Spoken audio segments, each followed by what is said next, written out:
Hey y'all, welcome back to Spirit of the Outdoors. Another live tonight on Friday night. Oh, now let me see, can I get me pulled up on the iPad tonight? Oh yeah, it looks like we're gonna work. Flintstones vitamins are the number one pediatrician. We're gonna have to listen to an ad.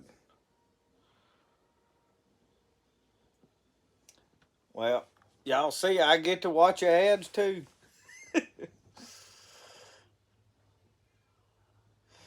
Alright, now if I can get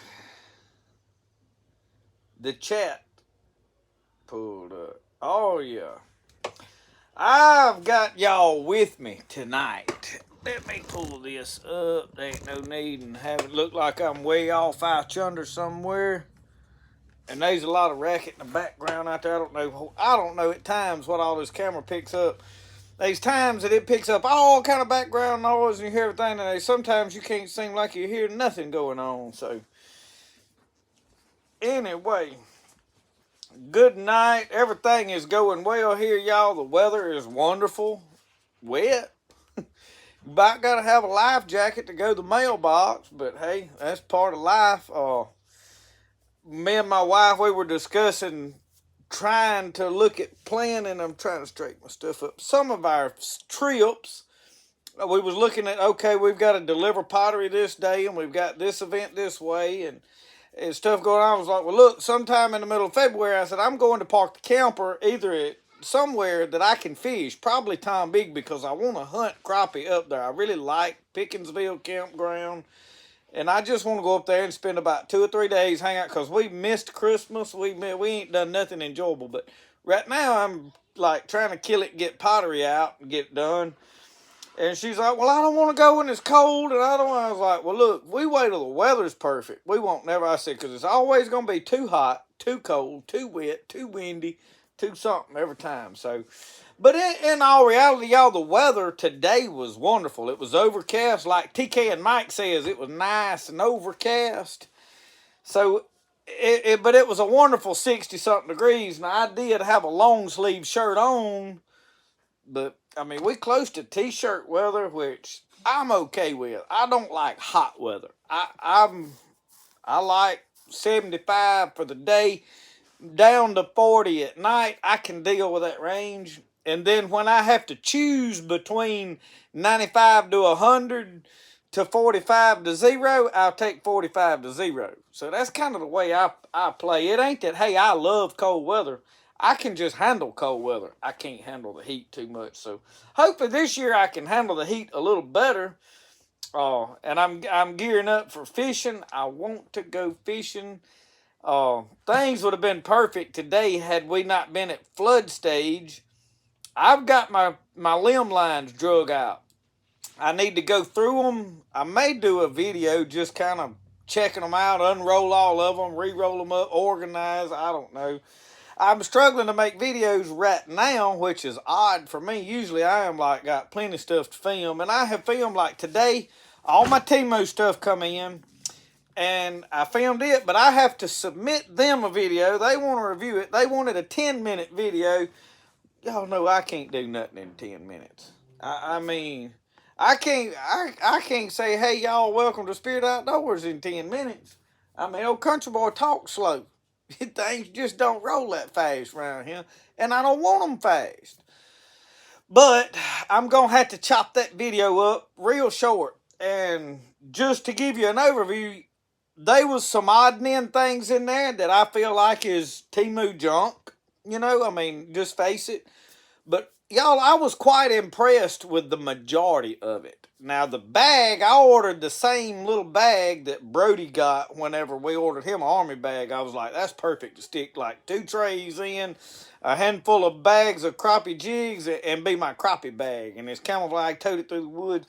I got 2 collapsible poles, a reel to go with it. Both of them, I got 2 TeeMu reels. One of the reels I had already traded Big John for, so all of that's done. That video's filmed. Well, I have to submit it, wait for them to approve it. Yeah, we like that. You know, whatever.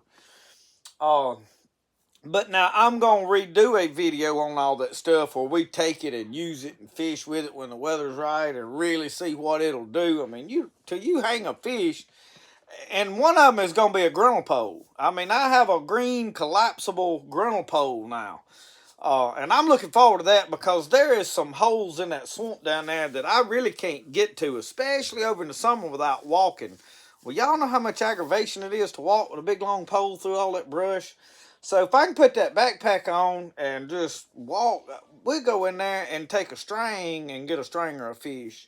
So we're gonna do some different things. I'm looking forward to camping. All the boats are water worthy right now.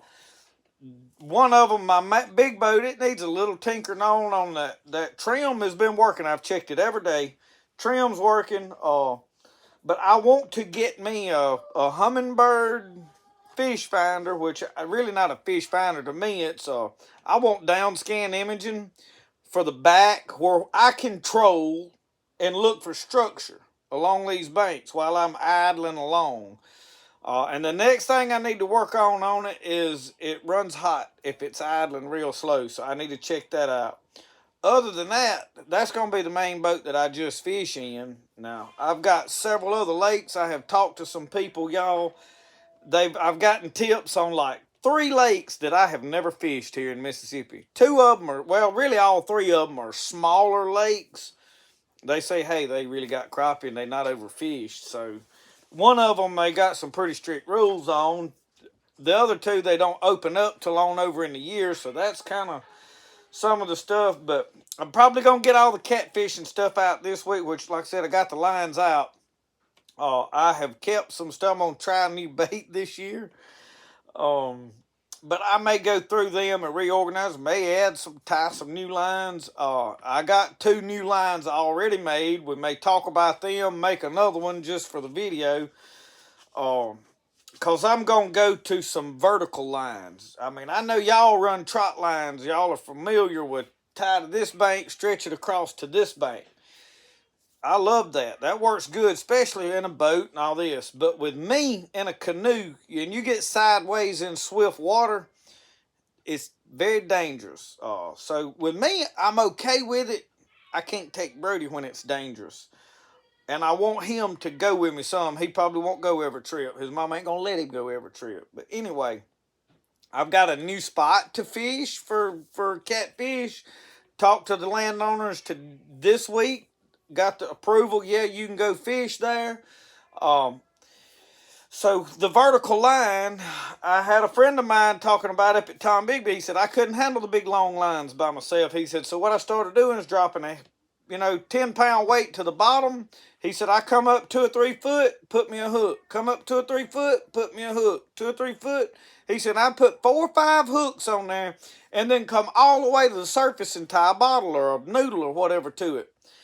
And he said, I'd have plenty of slack. It would drift downstream just a little bit. So if the water up and down or the fish pulled it under it, I had some slack. And he said it was like noodles, but long all the way to the bottom, and they were anchored. They didn't drift all over everywhere where I had to hunt them. I come back, they right there. So I shrunk the principle for this deepest hole down here, flooded, is 10 foot. So I made me some that I can drop in the middle of these holes down here, put about 4 hooks on them, and I'm going to try that. The next new catfish bait I'm going to experiment is I've got the front legs off this beaver. Now, I put them in the freezer today. I left them out, let them tank. We just got like 2 days of warm weather that everything's, nice. And that was enough to tank that meat. And I froze them. I'm going to cut pieces of that meat and we're going to see how catfish like beaver meat. Now, obviously, I got my deer liver. Hopefully, I'll be able to rake crawfish. Hopefully, I'll be able to take a cast net and get some live bait in places. So, I've got another bait basket out here I need to finish working on. So, my mind has done completely left all of hunting and went wide open into fishing. Now, granted, we going to do some squirrel hunting. Deer season will be completely done with this week. I'm ready for it to be over with. I'm ready for the deer hunters to leave the woods. I went down there and paddled around, and I don't think nobody's really hunting much anymore down there. So, Ryan McGee says, do you have any advice on trapping beavers? They've been causing damage to my pond levee. Beavers in a pond is the hardest beavers to trap. But, yes, the best thing to do is take some Duke 650s or something compatible to that. 5 to 6 inch jawed traps. Put them on a cable, or drowning rod is preferable. If you've got a long piece of slick rod, fiberglass rod, rebar works if you have to weld a collar on there for it to where it can't come back upstream, and there's YouTube videos on all this. The cables seem to be the simplest, heavyweight. Throw it off out there and run aircraft cable. Y'all seen me using tie wire. Tie wire works good for drowning wire, provided the water's deep. Now, down here, the water wasn't knee deep. They was dragging them up out of there, and that's why they were dragged. They could stand up and walk on the bank and pull that thing up. If they would have had to swim with it, it would have killed them. So, but I do prefer, the cable is better. I'm not going to question that at all. I just had the tie wire, and it was easy. I went to it. I had somebody saying they was sending me cable, and I also have a place I think here I can get cable. I just hadn't went and tried to do it. But I would set them drowners wherever you see them going up and down the bank. Be careful about your scent. Put that joker anywhere from 6 to 8 inches, 10 inches down, foot down below the surface, where they'll put a foot in that thing. And that would be my first way. The 330 conibears are great, but you've got to find a run that they passing through. Now, if you've got a slide and you know they going up and down the bank right here, you can stick a 330 conibear in there and nail them. A lot of times, though, once you put that in there and they got another way around it on a pond levee, they'll go around that stuff. So, it's tough on pond levees with 330s. You go in a swamp where there's beaver runs, you can drop a 330 in there and it's money. So, I'm going through and I'm just trying to check. I see everybody there, and I like to go through and call everybody's name, but then as people add on, I miss people, but I'm glad to see all of you tonight. Thank you for joining in. When you're making that stew and had that green light on the pot, I told my wife, look, he's making a witch's potion. If you could see the look on her face, it was priceless. Oh, Lord, yeah. Neshoba Lake, good fishing. Brian Hughes, I also looked at it. I have never fished Neshoba Lake. Never fished it. I am going to fish it this year. Some of the things I'm going to do, you're going to see this year a lot more of me going to new places I've never been, and let's figure out how. So there'll probably be a lot of videos that we don't catch a lot of fish. I'm okay with that. Because a lot of people get this thing in their mind that everybody is just wearing fish out every time they go fishing. That is far from the truth.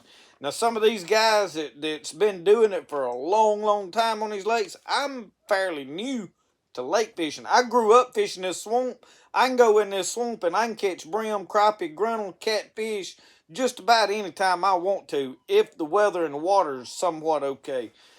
But lakes, I am not that good with, and that is why I say for my boat, I want to get me a down scan. I don't want live scope. I'm not against live scope. A lot of people think, well, if you don't want live scope, you think everybody that's got it's cheating. I don't care what you fish with. If you want live scope, go get it. If you can afford it, by all means, go get it. I'm sure it's fun, and I'm sure you'll catch more fish with it. Or at least, be able to target more fish. My thing is, I don't want to get sucked into just staring at that screen all the time chasing one fish around. I feel like I'll get sucked into that. And I like to kick back and fish and look at the birds and all this, that's just me. But I do want some electronics to be able to troll while I'm riding along with the motor running and look for structure under there along these banks in key areas that I want to fish and be like, hey, there's a brush pile right there. I know where that's at, and I'll go down here and turn around and come back and set up on my trolling motor and then fish that brush pile. That's what I want it for. You can ride along and be like, oh, there's a deep hole right there. That's what that back sonar and stuff is good for. And also Richard Jean, the fishing machine. You see him, you notice that he don't have electronics up on the front of the boat on his trolling motor. It's on the back. What he's doing is riding around looking for shad. And when he starts finding big wads of threadfin shad, he knows there's crappie somewhere right around there, and he's usually right. So that is another technique that I'm going to employ in my endeavors to hunt fish on new lakes. So yeah, we're going to go to Neshoba Lake, Brian. Frog gigging, Mary Anderson said. Yes, ma'am. I have got some videos. Somebody commented on a video earlier today about did I ever frog gig down there. I've got a couple of videos where we went frog gigging. One, I took Mr. Jerry Hunt with me in the canoe, and he gigged the frogs. I just shined the light. Last year I went by myself one day. Didn't have a lot of luck in the canoe by myself because it's a little difficult by yourself. I went back, took Brody and my daddy. Now that is the video to watch. My daddy is hand grabbing frogs. He's 70 something years old, right at 80, and my daddy is old. I mean, he's bear claw on them. When he grabbed that frog, whap, he had it. It wasn't going nowhere. And that's cause that's what they done back when he was my age. They went to the Delta and grabbed frogs. And hey, we're going to do that. We're going to do some more of that this year. It'll be coming up in probably April. I think our season opens because obviously we have a frog season here. If somebody can give me tips on good places to go frog gigging, frog grabbing, whatever, let me know where to go, where these frogs at. This little place that you hear all these frogs is private land, and it's a little iffy on how much I can go back there. In fact, I'm probably done filming in those areas. I mentioned that last week. You wear out your welcome, and the problem is I have filmed there. People have seen the films, hey, and they start asking the landowner, can I go fishing? And that gets me where I can't go back more, which is fine. I probably shouldn't have filmed back there. So anyway, I'm looking for new places to frog gig such as that. But frog gigging is a lot of fun. And grabbing them, once you get the rhythm of it, if you got somebody that can drive a boat good and a boat that'll run good, you can grab them easy. And I figured there's a lot of them down in Ross Barnett around up in them lily pads. The problem is there's a lot of gators in there. Now these two lakes I'm looking at up north have got a lot of lily pads and such in them. There may be frogs in there, but I don't know what their rules and regulations on what all you can do up there.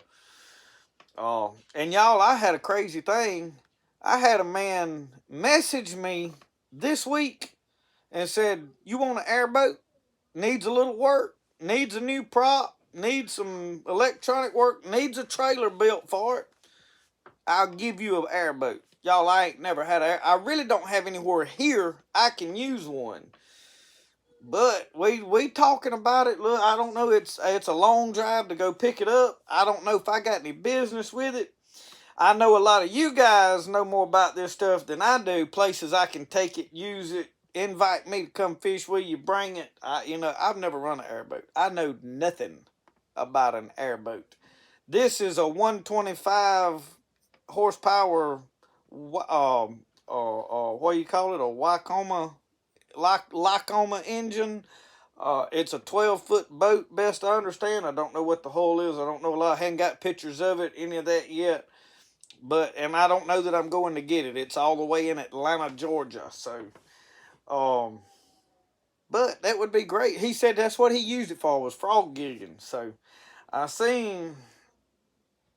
Yep, Mary, go back and you can watch frog gigging. So, Gin Creek's got nice frogs in it. I'm trying to go back through.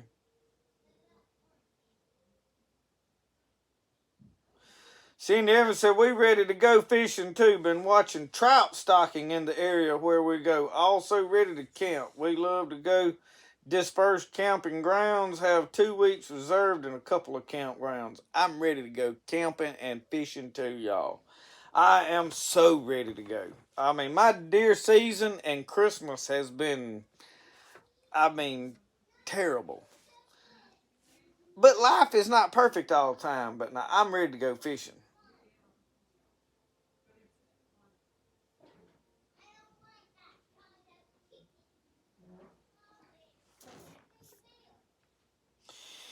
Deborah Rowland just found my wife's YouTube channel a week ago. I love watching her cook.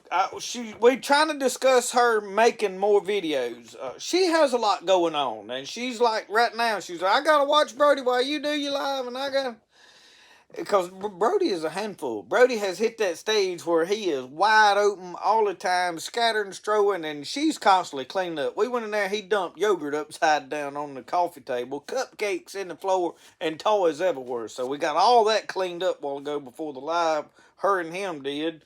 I was eating a bite before I come in here to do this. So she has a lot on her plate. She don't make videos as much as I do, but now she wants to make some videos. And we're hoping we can get some more cooking and stuff videos done. It's just, she's not as excited about filming as I am. I love it. I enjoy it. This is my thing. But anyway, thank you for watching her videos and all of you that have subscribed to her channel. I mean, she's not far from hitting 1,000 subscribers and us being able to monetize her channel, which will be a great thing, y'all.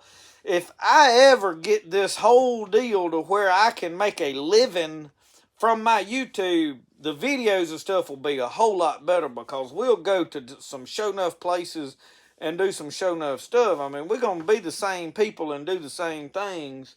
And I ain't going to buy no whole bunch of new junk. I just, if I get to where I can focus on my outdoor stuff, it'll get better.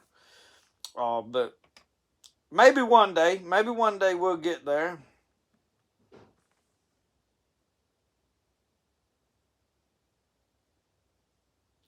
Chevy man, what do I think of GMC? I think GMC is a greater made Chevy. Pretty simple. But now, y'all, I'm not one of these like one name brand is far superior to another. I'm the kind of guy that when I own a name brand and find out this thing is a piece of junk, like the Polaris, then I'm like, I won't never buy another Polaris. To sit here and say, well, because I drive Chevy Fords and all that, it's terrible. I don't. It's like Dodge. And there's a lot of people driving Dodges right now. If Dodge has one of the best engines in their trucks as far as the Cummins engine. I love a Cummins engine.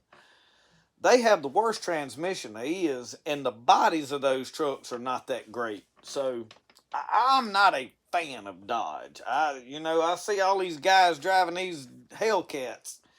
You couldn't melt one and pour it on me. I mean, it don't impress me because somebody's riding around in a Hellcat car. It's just me. But does that mean nobody else should own a Dodge? If that's what you like, by all means get it. If it gets you from point A to point B and gets the job done and don't give you no trouble along the way, I'm good with it. I mean, I am good with it. I don't, so. GMC, I've got a Ford Bronco. I have never really been a Ford man, but I've got a Ford Bronco over there, and it has given me a lot of fits, but it's an old truck. It's a 87 Bronco, and I need to take it to somebody that has time to work on it and get it running. But I had a service truck that had a 7.3 engine in it, the old diesel engines.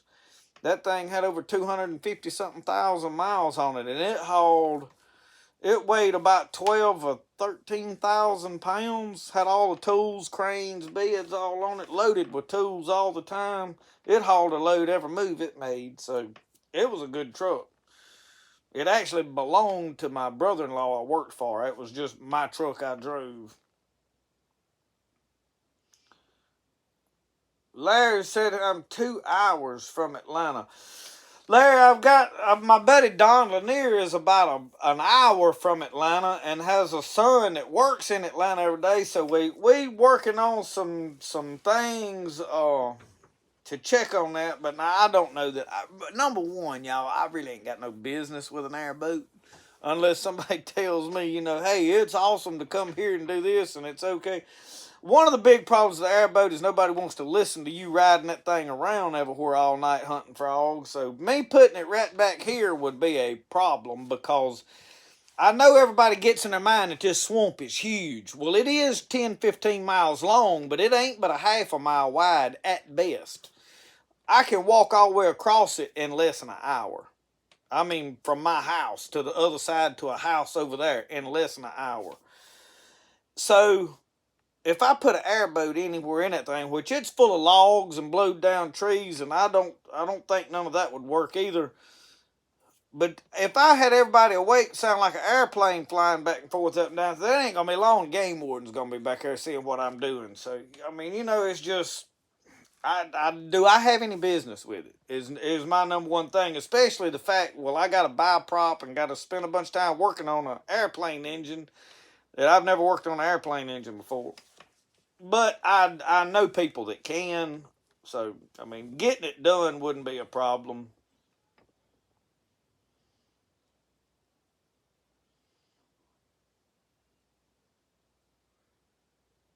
Thank you, Miss Mary.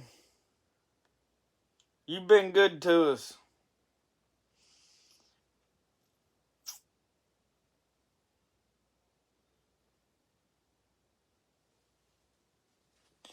Yeah, y'all talking about the price of stuff.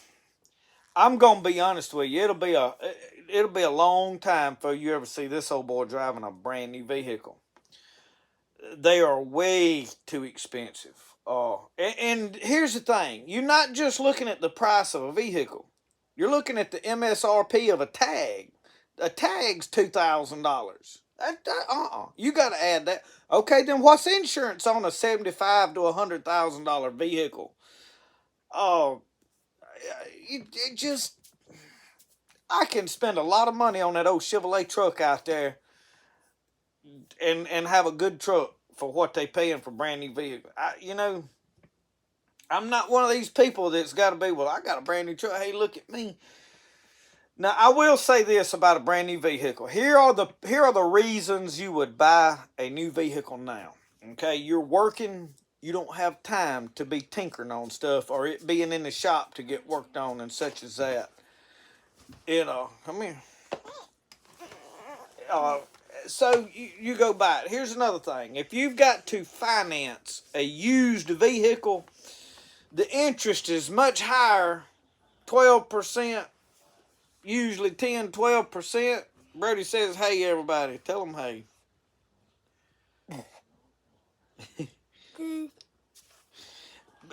And then you can get a brand new vehicle at 0% interest, so your payments are not a lot of difference. But you got to factor in your insurance, your tags, and all that paraphernalia that goes with it. So, these are reasons that I'm like, I'm happy with my old truck.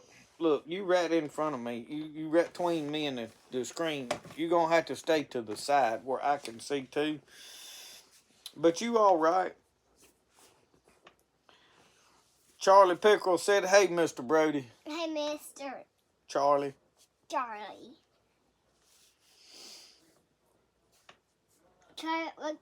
Charlie, like Charlie the cat we got, but Charlie, someone else is Charlie. That's a funny Deborah name. Rowland says, you need to come to North Georgia and bear hunt. I would love to come bear hunt. If I had a big game trip that I would plan and pick, I mean, there's obviously a lot of people want to go elk hunting. Well, don't kick the tripod. Calm down. People want to go caribou hunting. People want to go all these exotic. I would want to kill a bear. A bear would be the thing I would want to do. And I have said on here I want to go on a bear hunt. So, yeah, I mean, depending on what it costs me and all that to get set up and get a tag or a license or however the rules are. And another thing, I don't know nothing about bear hunting. I've never shot a bear. I've never hunted bear. I think he's had too much sugar tonight. Hey, you all right? Jesus, touch him. Calm him down, Lord. All right, you're going to have to get out from in front of the camera dancing. Oh. You was watching this movie, you didn't hear watching.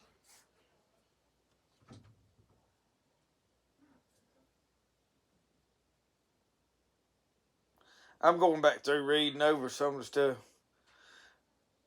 Yeah, that Brody's a mess now, y'all. He's hit that stage where he is a handful. Y'all have pulled a new cup out of the keel a while ago, but I am not. We're gonna have to recook it. It's. I know you probably can't tell, but it's got rough, real rough places on there, and it has feathers right there, but you can't even see it. Well, you might can see them, but the color didn't come out just like I wanted, so it's gonna get reglazed and refired here at some point. I just pulled it out of the keel tonight, but that was a trip to make. I hand formed every bit of that. It is not wheel thrown. I had to cut pieces out and shape them together and put them together, and it's got a lot of imperfections, and but I'm learning. When I get these cups perfected, then I'll put some for sale. So they not for sale yet.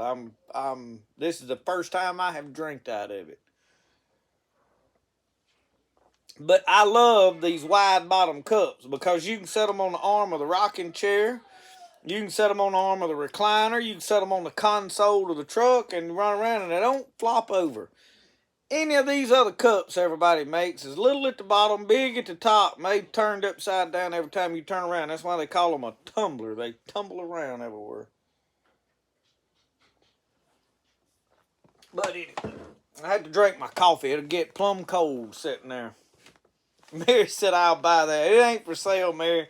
I'm still experimenting with it. I want to get it perfected, my colors perfected, and then I'll sell them. I mean, and I may sell that one eventually. I just not trying to. I won't like put it up for sale, but I mean, if you beg me out of it, but let me experiment with it, work on my colors, and get things. Hey, Madeline, that Madeline Wofford, that is my wife's sister's daughter. I have to slow down and think things through so I don't say something wrong. Oh. Danita, I've enjoyed watching your wife's videos. She's got to make some more. We trying to push her to make some more. In fact, I really have been like, you need to make more videos. I said, if you need to get your channel monetized, I mean, you don't make a living off YouTube, but every little thing that comes in helps. You know, it just makes life easier. So,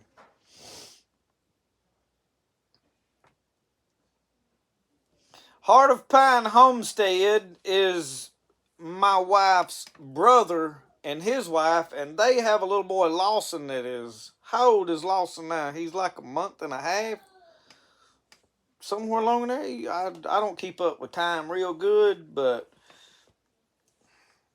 that's Brody's first cousin.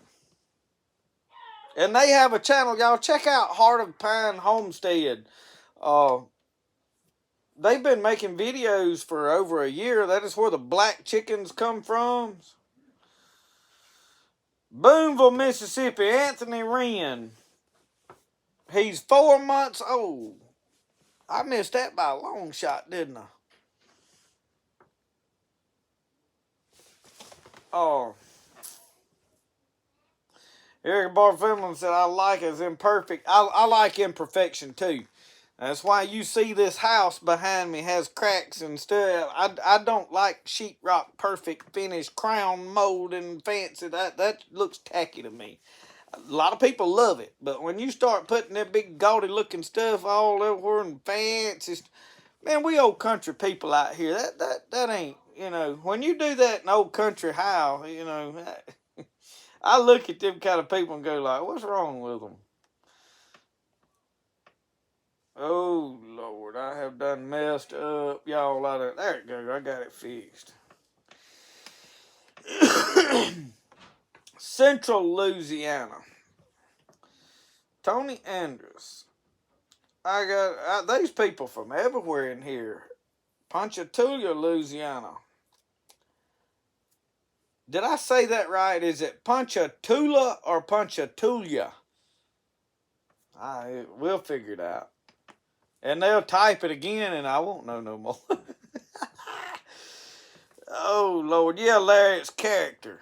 Character. I want things to be unique is the way I like them. I don't like anything to be. That's like my knives. You'll never see me like get the cracks perfect. I could spend a bunch of time and do all of that if I wanted to, but why? function. It's got to work. It's got to be good at what it does, you know? That's what I like.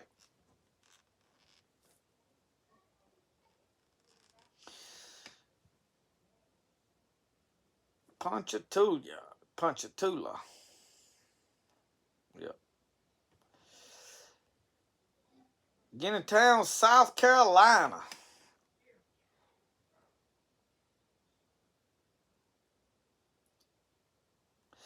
Brenda Bryant, she is good at what she does. My wife is talented.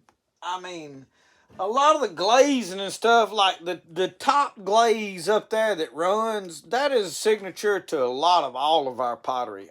This bottom color is something I'm experimenting with because I am trying to create an antique look pottery, and this is mixed glaze. I mean, it's two different glazes mixed together, and one of them is bubbled up on here because it has to fire to a higher cone than what we fire the other. Cooks hotter for, you know. And but she come up with all that. She has created a lot of artwork, the colors and different things, and it looks good and people love it. But now she has always made hair bows. When Lisa was a kid, she started making hair bows. Some of them made beautiful hair bows. She can paint. She does paintings. You've seen paintings in my shed she done. Is some, you know, different odd stuff. Anything she puts her mind to do, she can do.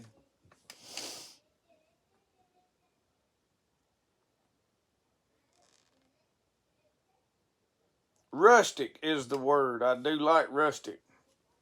Pine Prairie, Louisiana. We've got a lot of people from Carolinas and Virginias and a lot of people from Louisianas. We hadn't got up into the Northwest yet. I know I've got a couple of people out in Colorado and stuff. But, you know, like, there ain't a lot of, like, the Montana area, all out in the Rockies and stuff. I just know of, like, a couple of people there. But I got a good many of y'all from up through Appalachia. And I figure a lot of it is contributed to some of the channels y'all like celebrating Appalachia and the Presley girls that have mentioned to me. And then Mike Reed, obviously. So I credit them for a lot of the traffic I've got up through there. But we've got to figure out where, and I know I've got a lot of people up around Michigan and different things, and there's several in Pennsylvania. So we've got Northeast Ohio, Maryland, Massachusetts.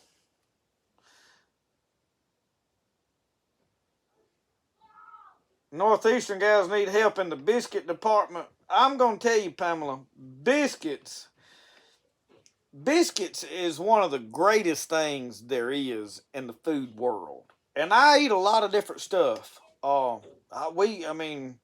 We're southern and country, and we're going to eat, you know, fried chicken, turnip greens, and mashed taters. But we eat a lot of Mexican food. I've worked with a lot of Spanish-speaking people, and they taught me a lot about, you know, making the tortilla shells, and I love all that stuff. But a biscuit is just hard to beat.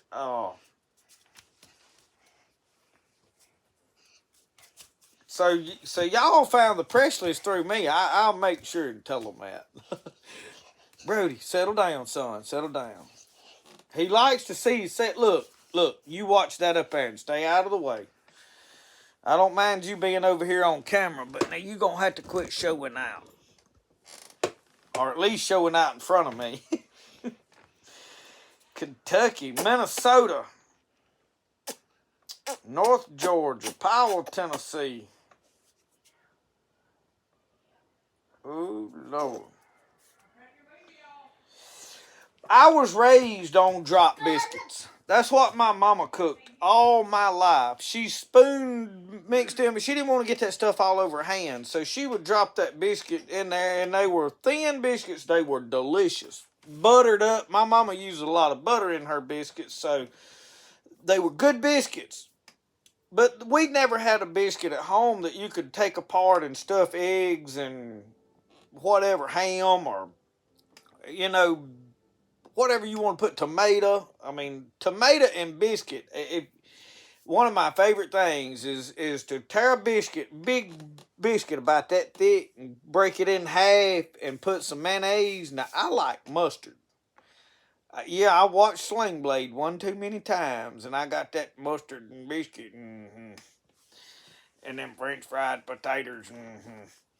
So, but with a slab of tomato in that biscuit, oh man.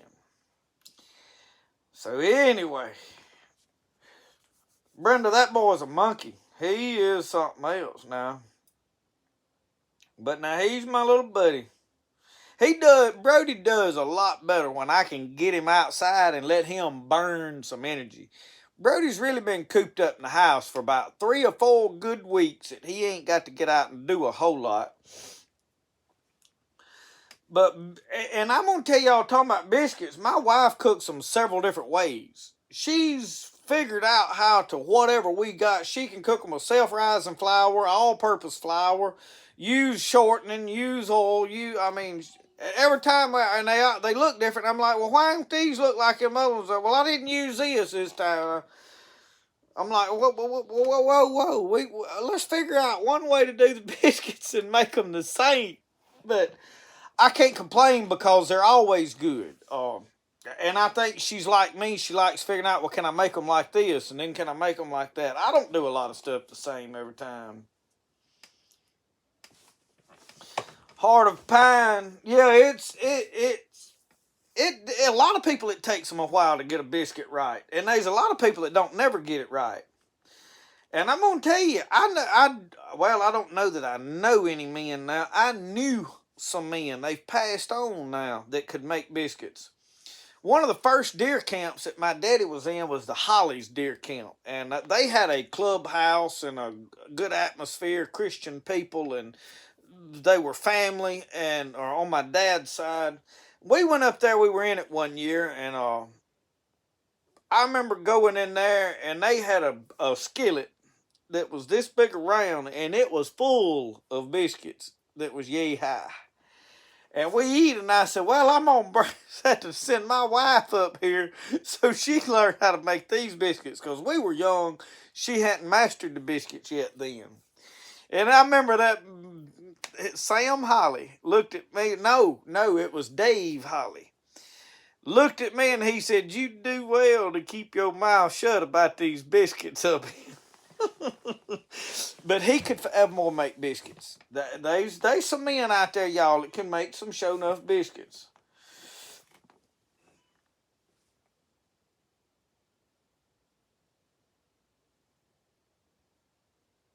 Deborah rolling that biscuit. We're gonna do a video pretty quick on how to make some biscuits on my channel, because one thing I can make a biscuit. I can't make biscuits that great. My problem with biscuits is I can make pretty biscuits or I can make good biscuits. I hadn't been able to combine the two, make good, pretty biscuits.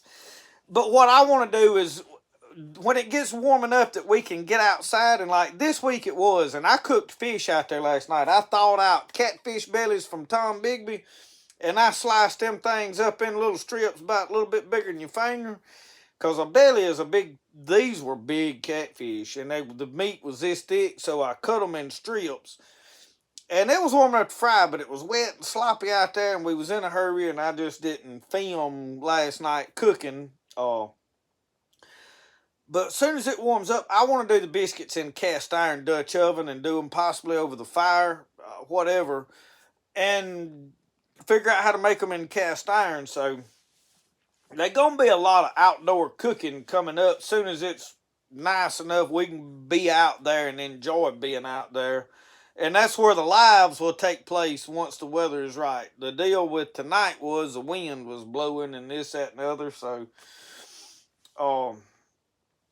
but yeah, that biscuit, she made it with baking powder and all-purpose flour. And I like to just use self-rising flour. So,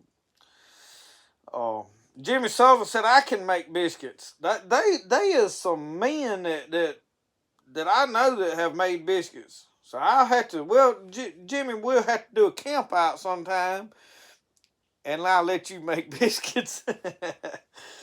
And cornbread, yeah, we're gonna do how to make cornbread. We're gonna do how to make hush puppies. I've had somebody ask about hush puppies last night when I did a Instagram reel on me frying fish last night.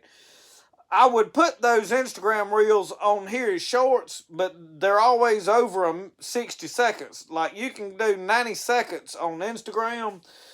Well, time you cut everything off to shorten it up to, I don't never put them on shorts because I don't know, they're too long.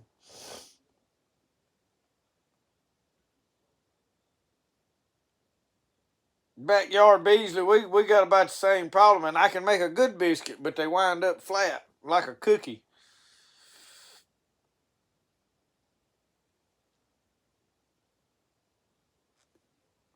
Diana, I made a cobbler in a cast iron Dutch oven. I usually put them in the oven, but now it's easy. And I've got a video somewhere on doing this. But the peach cobbler, I cheated. Now I know how to do it without cheating, but for an old boy, country boy, I was trying to show us the easiest way to do it, you know.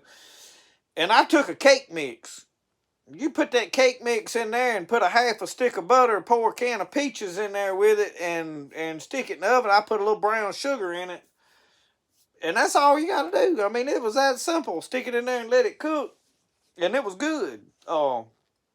So we'll do some more of them. I'm ready to get out there and get, man, y'all done got me hungry, you know, talking about food. How'd we get on biscuits? I ain't eat good yet. I snacked a little before I done this. I'll go really eat when I get through. Yeah, jalapeno hush puppies. Hey, I found out you could chop them jalapenos up in diced. You can buy a jar of diced ones that's just as good. I was thinking I was going to grow enough this year to have all of my own, which I've got plenty pickled jalapenos in there. But I didn't do the small pieces. And you can stir that up in your batter and spoon drop them. Y'all, I can make a hush puppy to where when you dip it down in the grease, I like to do my hush puppies in that cast iron, basically a Dutch oven full of grease or Lake Wesson. And when you get a hush puppy right, when it cooks enough on one side, it'll roll itself. You don't have to take a spoon and turn it over. But now they don't all always do that. If the majority of them will roll themselves, you've done good. It's very rare. Some of them going to get a knot on the side or something, and it'll be like a buoy over there and it won't roll. But I have been able to get most of them to roll a few times, and I was really proud of that, y'all.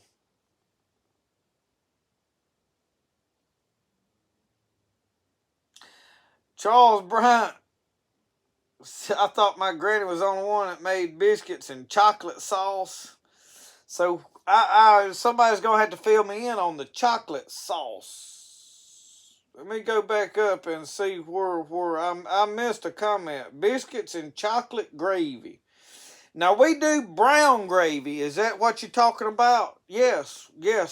My mother-in-law and my wife's grandmother, Heart of Pine, can answer this. Alicia can tell you about that biscuits and gravy. We have that every Sunday. And yeah, that I don't know if you call it chocolate gravy. Now, we also do tomato gravy. If y'all are familiar, how many of you are familiar with tomato gravy? It is brown gravy with tomatoes in it. It has a good tomato flavor, and we usually only do this in the summer when we got fresh tomatoes. I think you can do it out of rotel. But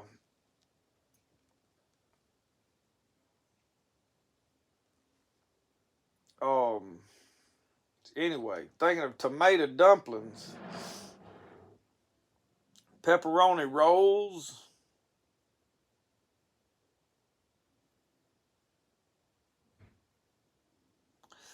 David Russian, you know how to tie the limb lines with the slip knot like you tie your shoe. I do.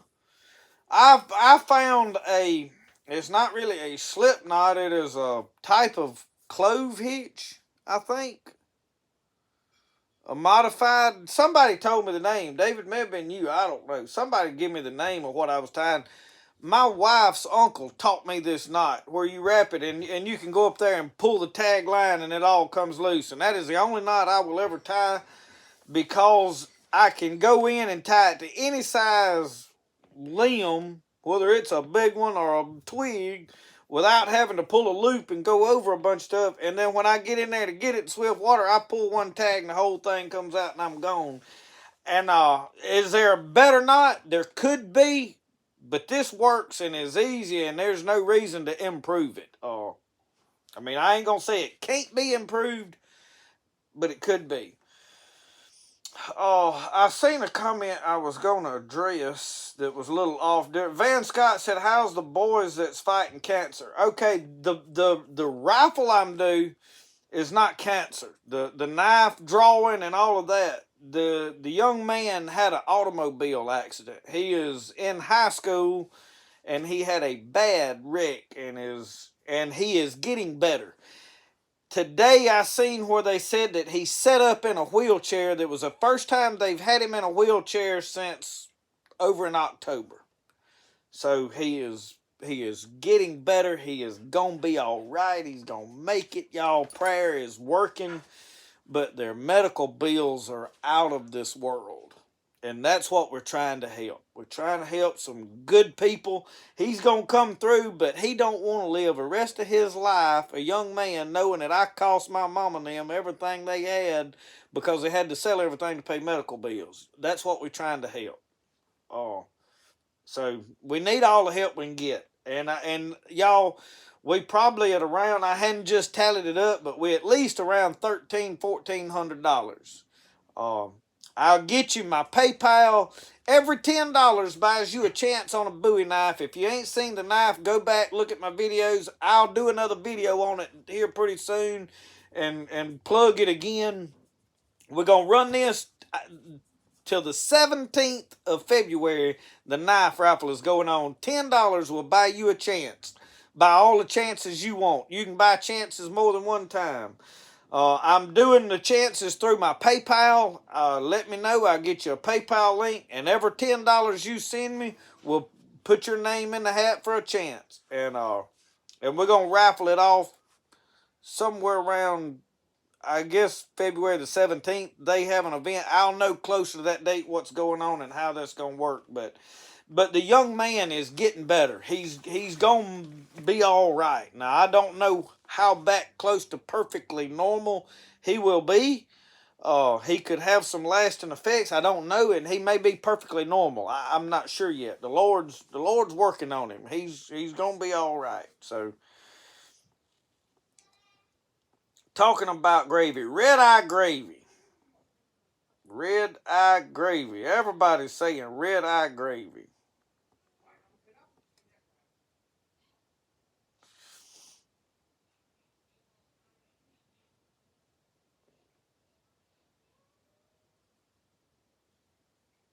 Okay, chocolate gravy is actually a rich chocolate sauce made from cocoa. I don't think I have had chocolate gravy then. Michelle, have you ever cooked chocolate gravy? No. Have you ever heard of it? Mm-hmm. You willing to try it? Everybody, what is red-eye gravy? Red-eye gravy is, I've watched it being made before, but we ain't never cooked it. We had never actually made tomato gravy either. Here, have we? Yeah. You have? Yeah, you have. I really like tomato gravy. Dory always, my brother's wife, makes good tomato gravy.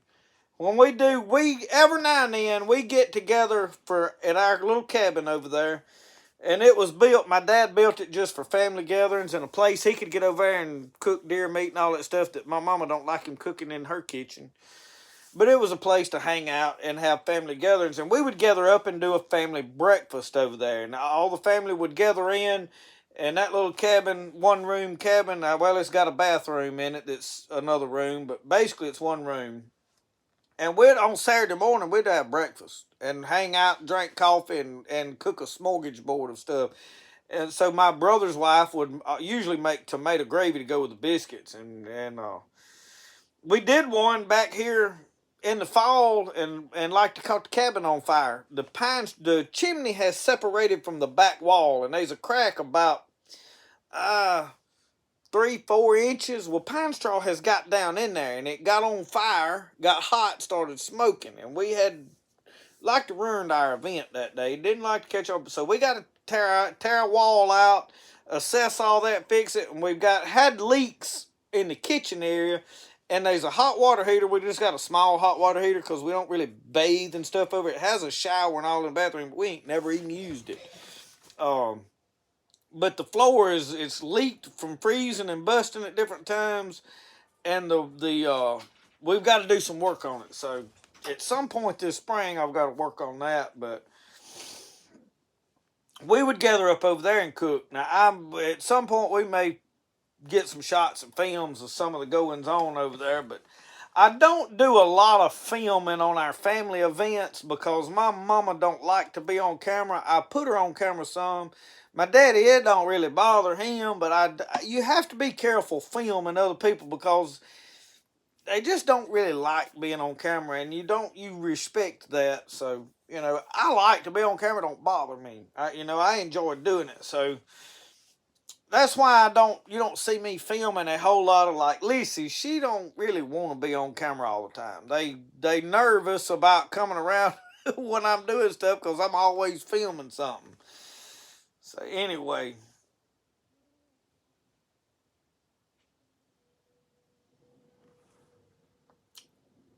bologna gravy. Now, Randall, I have no idea what bologna gravy is. Now, I know about a fried bologna sandwich, and I like some bologna. I ain't got no problem with it. We call it round steak around here. I never was in the military, so I wouldn't know nothing about it. I'll have to ask some old hands. I guarantee I know some boys that can tell me about it.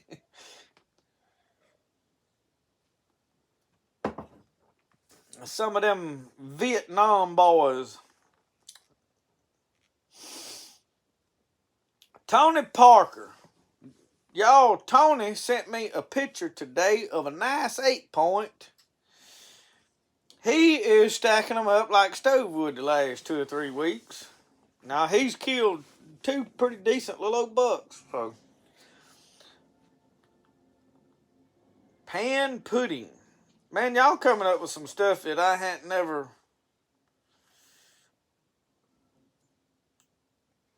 White beef gravy hamburger on toast has a name on a shingle.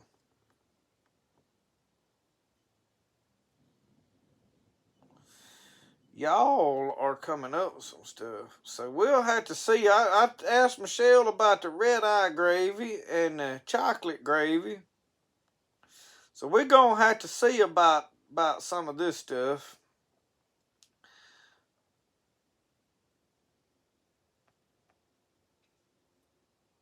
Sawmill gravy. I have heard sawmill gravy before. It's hard for me to differentiate about all this stuff. Poverty Hill Adventures. I didn't get to watch your last video, Poverty Hill. But I did subscribe to his channel, y'all. If you like to see a bunch of snow and he's doing some bows and different adventures out, check him out too now. And I know a lot of other y'all are starting channels and have channels, and I'm going to be honest with y'all. I have not watched a whole lot of anything. I will say this. I got fishing on my brain, and the last 2 days I have laid back in that bed right over there when it got 9:30, 10 o'clock. And I put Richard Gene the Fishing Machine on TV over here, and I watched. And y'all, I figured out that on my TV, I can go over and hit like on it. I've heard a lot of people saying they couldn't like videos, and I don't know. We've got a Roku, and I go into the YouTube app on it, and I'm subscribed into my channel, so I figured out that I could hit the button and go over. I can go over and like on the TV, so... Oh, I didn't know. I know some of y'all was saying that you couldn't, but I don't know if this is maybe a new download of the app or whatever. But now Richard Jean, the fishing machine, is where it's at. Good, clean channel. Now he's already got a huge channel. He don't need no more support. But now y'all, the man is an excellent fisherman. Those of you that like to fish and really want to learn how to fish, he can teach you a lot. He is dedicated to nothing but fishing. And he's an Alabama Roll Tide fan. Y'all, I get a lot of people comment about my Alabama A up on the end of the house. I'm still going to claim to be an Alabama fan. I ain't watched a football game in 3 years. It just don't excite me no more. All this going on about the NFL and who's playing and Taylor Swift being it don't interest me no one bit no more. Used to, I could have told you everybody was playing. But anyway, Richard Jean is a hoot to watch. He's fun to watch. And he's clean. He don't cuss. It's a good family channel. So I like Richard Jean, the fishing machine. And y'all, when I find channels that ain't promoting alcohol and ain't promoting cussing and ain't promoting they living just a good, clean life, and that's what I'm about. And that's what you find here. I want it all to be kid-friendly. I want you young'uns to be able to watch and you be able to say, hey, kids, this is who you need to be aspiring to be like. Not that I'm great, but I'm clean. You know what I mean? It ain't that, hey, I'm the best fisherman or I'm the greatest man or I ain't nothing, but I'm clean. Understand? That's what's important. Godly. Be like Christ. That's what I like.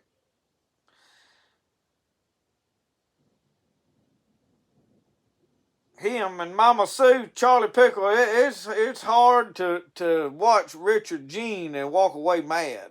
I mean, he just ain't gonna do it. He'll put a smile on your face. Richard's been trying to use up all them night crawlers to catch shell crackers. You know, we've got some shell crackers here. I hadn't never really just targeted them. Now I've had some people telling me about some lakes around here that's got some show enough brim and stuff. The thing that don't excite me about brim, I like them out of the swamp. I like small brim. I don't like them big old giant brim. But if I can catch some big enough to fillet, now I'll do that. But now, and my reason is I don't like to fry fish that's huge holes. So I probably need to modify my way of cleaning them. And the reason I don't really like brim is I like to fillet crappie because they're good. If you try to fry a whole fish, a big one, it's hard to get it done all the way through to where I like it. And I grew up in the swamp where all the brim are small. I mean, a big brim is about the size of your hand. And we fried them whole, and that was all we ever done. I didn't have lake, thick, copper-nosed brim. It was, huge and big as a 5-gallon bucket. And so that's why I don't know some of that stuff. But we finna get there. We are getting there. Gonna get there.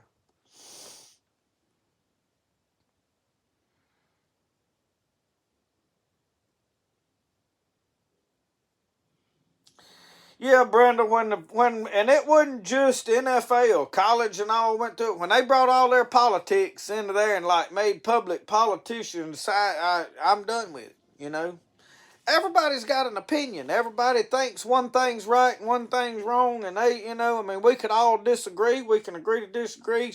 Leave that mess out of sports. They don't know music, singer, need to be voicing their opinion on it because you're a singer. You're not no expert in politics. They just leave politics out. That's why I don't talk about politics. I could stand here and tell y'all what I think, who I'd vote for, and why. And half of you'd get mad and leave. Would never watch it again. That's just how that works. And it wouldn't matter which one I went for. Half of you wouldn't like it. And that's the way it is with everybody. And sports, they should leave a mess alone, I just don't agree with it. I don't even like it. I don't like politics. Go Fish Monday. Today would have been an excellent fishing day. So let me tell y'all why I didn't fish today. Flood stage on the river here, the swamp, we'll call it. I just call it the swamp. It's the headwaters of the Pearl River is what we're on. Matter of fact, the Nanawarya Creek and the Talladega Canal run together is what forms the head of the Pearl River. That is about a mile due north of my house back in the swamp. And it curves and runs up north, and then it runs southeast, or no, it runs southwest, more west than south, along for about 10-15 miles, and then there's a Bogachita Creek runs into it further on down, probably about 2 or 3 miles down west of here. Level with the banks is around 10 to 11 foot. I look today, I have a river app that tells me, I'll pull up the Pearl River, it'll do any river in the world. You pick your state, and then it'll list all the rivers, and you select what river you want to check, and then when you select that river, it has checkpoints. The first one here is at Burnside Park over there, and flood stage is around, really they call flood stage like 12, 15 foot, but now that's out of the banks up at the picnic areas and all that. Out of the banks, level of the banks in this swamp, if it's 10, 11 foot down there, it's flooded here. It was at 13 something foot and still rising today, rising sharply. So after rain, water rising, catfish will bite, but it's so high I would struggle to be doing it. It's so swift you can't hardly do a whole lot. But now that kind of water you catfish. You go down there and put limb lines out, you catfish in that. So then when the water levels out and gets right and calms down, then you crappie fish. Boom, hit all the crappie holes. We'll do our main brim fishing hits around May. May is the time of the brim. May and into June. But now by then I am wide open. I'm grinnell fishing. So we're going to break all that up this year. I want to do a lot more different kind of fishing adventures, and being my deer season was garbage, we're gonna fish hard this year. I am not going to do a lot of chicken raising. I am going to hatch a few chickens, not a lot. I'm going to thin out some chickens. I don't want so many here to feed. I want to be able to say, Lisa, go feed the chickens while I'm up here fishing. You see what I'm saying? I don't want so much garden that I've got to be worried about plants while I'm gone needing to be watered. I want to be able to say, hey, there's one little patch of stuff down there. When you feed the chickens, will you turn the sprinklers on for a few minutes, if they need it. And they won't need it every day, but I want stuff where I can walk off and leave it and go fishing. I don't want. Last year I worked myself to death fighting gardens, and I'm not going to do it this year. Jimmy Houston's channel, Van Scott, I hadn't watched him no whole lot. I have been looking at some other fishing channels because I get into whatever's on my brain. I love to support all the guys that have supported me and some of you. I mean, it's like these channels that I know some of y'all have channels. I like to watch your stuff and support you. When you got a few minutes to watch something and you don't really have a lot of free time. Now, when I'm making pottery, I watch a little bit of YouTube. And that's for the last 2 days I have watched a little bit. But I get something that I can listen to, and I've watched the Crappie Connection. That guy is right here in Mississippi. Brad, what's his, I can't even call his last name now. Chappelle. And I watch him. And they do a lot of information, and what they're doing, I don't live scope. I'm not against it. I done said this. But they talk about their experiences with stuff and what they're seeing, and I have learned a lot about crappie by listening to those guys because, face it, live scope has allowed people to see how a fish reacts to a bait dropped in front of its nose. And they know, and they have all learned that if that bait changes speed, like if you're reeling it and that fish comes up there finna bite it and you stop that bait and, start doing something different with it, the fish turns around and swims off. I didn't know that. There's a lot they talk about, and they said the best thing to do is a steady movement of that bait.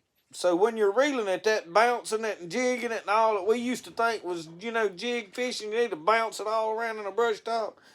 That really ain't worth the flip. You need that bait to swim by. So you know, they learning a lot about it. One of the interesting things I found out was, you know, a lot of noise in boat. I said, does that run fish away? And he answered me, and he was like, you know, he said, sometimes it does. He said, most of the time it's not a huge problem. But he said, now we're in carpeted boats and all this. So he said, I really can't answer, because I told him, I said, I'm in a canoe. I said, I bumped something, it's like, bang, you know, makes a loud racket. And he said, most likely that's going to run them off. So, you know, those guys, you can learn things from other people that'll benefit you. And that's what you're looking for. And you have to figure out how to apply that knowledge to what you're doing. But you listen to people, you know, well, okay, they fished this week and they're catching them here today, or the fish are doing this. And they have learned, you know what, all fish don't go down to deep water in the winter. And see, we've always thought crappie winter, they go deep. All of them's deep. In the spring, they all go up shallow. Well, that ain't the case. There's a lot of them spawning in deeper water. They like to go spawning shallow, but like here in this swamp, water level's up, down. It's like right now, it's at 13 foot and rising. It'll do this till over in April or May, depending on how the rain season is. So every time we get a huge rain, well, it swells up 2 or 3 foot. Well, then they've tore all the beaver dams out. It'll drop back down. I mean, in a week, we'll be back down a foot below the banks. It'll all run out. So with that drastic changing of the water levels, they can't go up in shallows and spawn and raise their babies. So you know, you have to figure out what's happening in your area that you're fishing the most. And I've learned that by watching Richard Jean and watching the Crappie Connection and some of these other channels. So, I watched Richard Jean last night, Reed Mitchell. You talking about his buddy Rocky Drake. I don't know him, but the guy that he was catfish noodling with, Hank, somebody. Does that guy have a channel? I liked that guy. His attitude, I mean, and I know he done something, a talk on some ranch, like a boys' ranch, somewhere he was in. And I watched part of that video, but I was in that guy, his catfishing. If he has a catfishing channel, I would like to find it. Because he was noodling and he was entertaining. Yeah, I watch Uncle Sasquatch and Mike Reed. I hadn't watched a lot of Mike Reed's last few videos, but I just hadn't had time.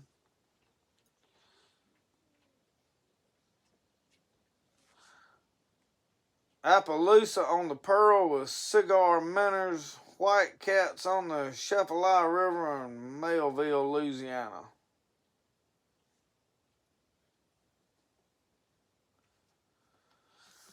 Yeah, Larry, and you bump the bottom of a fiberglass or aluminum canoe or aluminum john boat, and it's like crazy. I need to, and I have put some rubber mats in the bottom of my john boat. It helps a lot, but I tell y'all this, we went grinnell fishing, and I took JR and Nikki, and we went around to one of my favorite grinnell holes. I mean, you got to work your way in there to it. I mean, it is a chore to get in there. The roads is blowed out, trees across them. We get in there, and I mean, right off the bat, we hanging some big grinnell. I mean, they working it over. Well, you know me. I'm excited. I got the camera on. I'm talking. JR's got his camera on, and I'm hollering and hooping. And after we catch 2 or 3 fish, and me hooping and hollering, they quit biting. So I learned something. I've got to get a handle on myself while I'm catching grinnell, because when I go to hollering and reeling in, I'm all excited. I get excited with grinnell, y'all. A lot of people think, oh, you putting on. I'm trying to get a handle on that because I get so excited. I'm hooping and hollering, and I scare the fish off where they don't bite no more. So,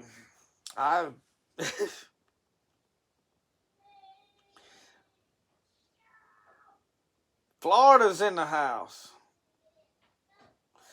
Grinnell fishing, they ain't nothing like grinnell fishing. It's different. I mean, it's. I've bass fished.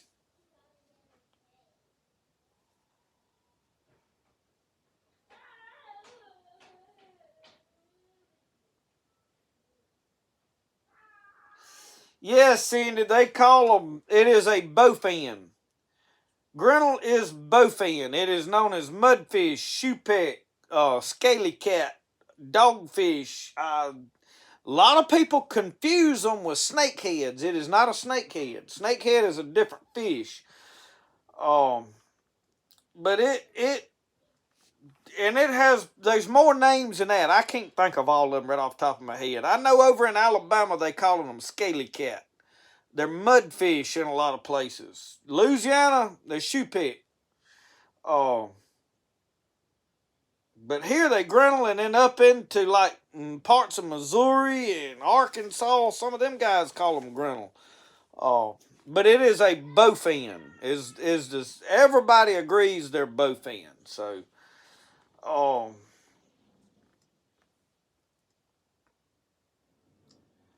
Tyler, we are going to garfish this year. I did one deal last year where I tried to catch some gar. I was not filming, but they're in this pond that I fish in some, and there's a lot of them in the swamp, in the river systems. But they're the needle nose smaller gar. We don't have very many. I think there are some alligator gar, big gar. There's not as many. And could find more at night if I go down at night with a light, and we may try that with a John boat this year, especially if I get somebody. One thing, y'all, I have to do everything by myself, so it's hard to shine lights and film and bow fish and do all frog gig and stuff like that by yourself. I don't have anybody that I hang out with that goes and does anything. So I struggle to do that, but I want to eat gar. I have never eat a gar. I have heard of gar balls. They make gar balls down in South Louisiana. They're very good from what I hear. But you can also split it open and cut fillets out of it. So I do want to do gar.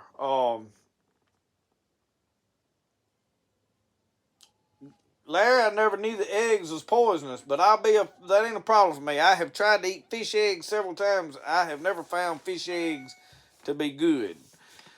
If I was hungry, I could eat them, but if I'm hungry and I got fish eggs, more than likely I got fish. So probably don't throw the fish eggs, I don't know. Jimmy, we're going to have to get together and go. We keep talking about we're going to do this, going to do that. We done slam Miss Squirrel hunting together. We ain't done that either. But now the problem is, as far as camping, is it's too flooded to go. But we're going to get it right here for long.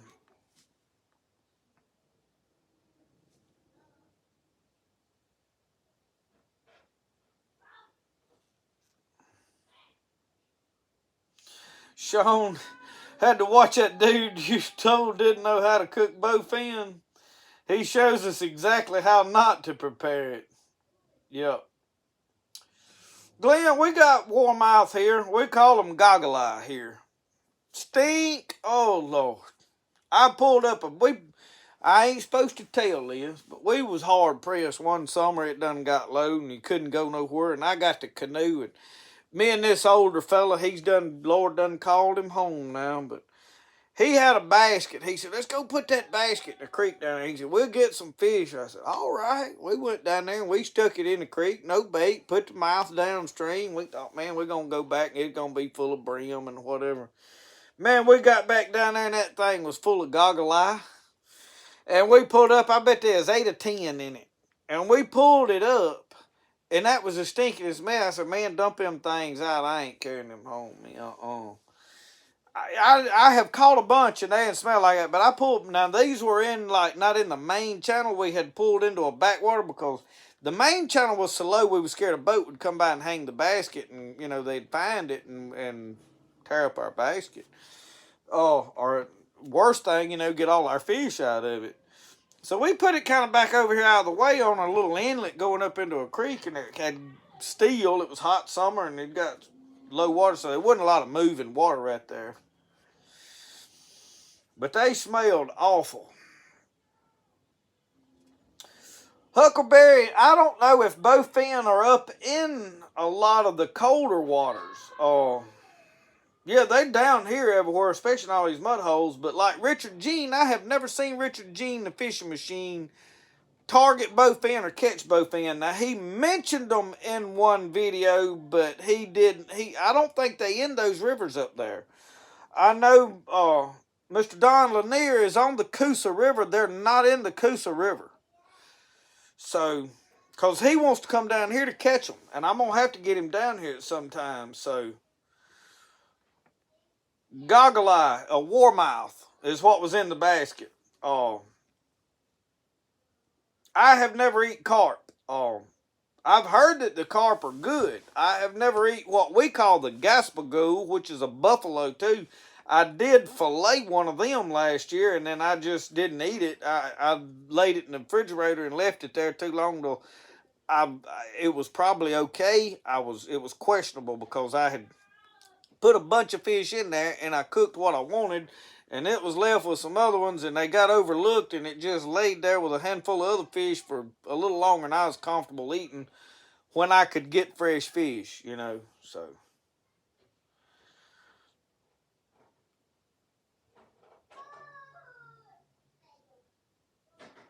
Fill up my coolers for the dogs. Mainly carp, armored catfish, tilapia, and mudfish. Nets for carp and armored cats. Not the plecos, and tilapia poles for the rest. Wish I had cameras to show. Now, when I have fish that has gone bad, I throw them in my chicken pen, and they eat some of it. I don't know that they eat all of it, but I also take a lot of my fish scraps and put them in my compost stuff. I am bad to leave them sitting in water and make fish emulsions. I'm considering attempting to make my own out of like a fish emulsion scent to put on like crappie jigs. I think I could get a little bottle and make a fish emulsion basically, and I don't know. I'm gonna see about making some of that. Larry said they don't have grinnell up there. Sean said them garballs are top notch. Fish fix them like Mama fixed salmon patties, and I like salmon patties. My mama raised me on salmon patties. I'll have to check that.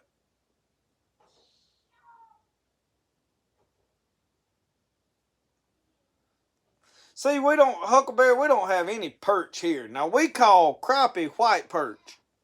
It's just what everybody called them. We're well aware that they're not really a perch. That's just what they're called. And you'll catch me out of habit calling them white perch. But, I mean, we're well aware that they're crappie. But we don't have any perch here. Now, my grandpa always called bass trout.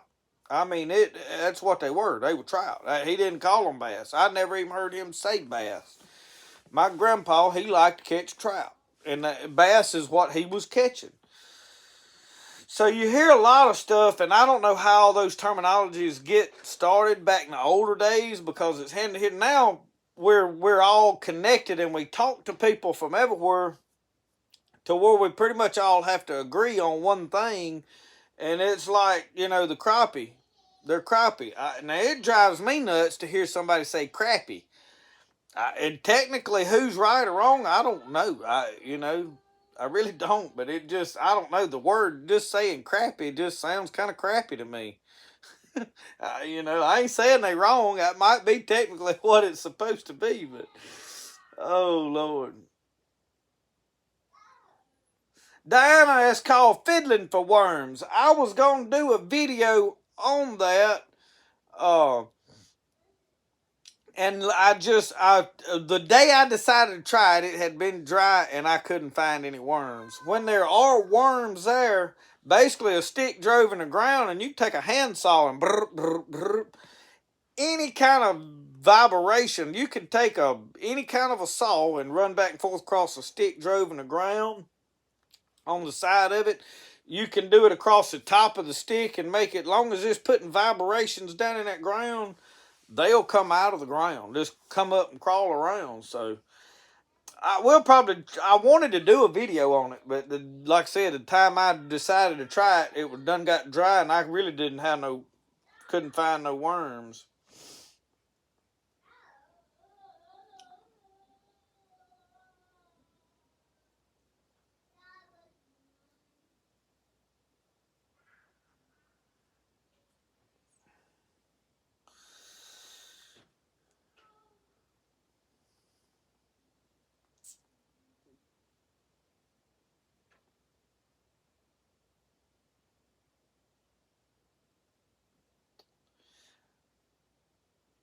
last year, I think it was. No, it was year before.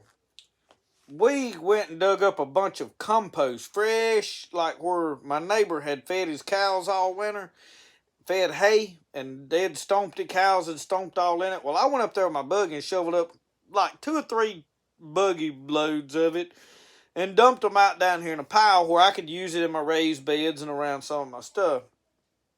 And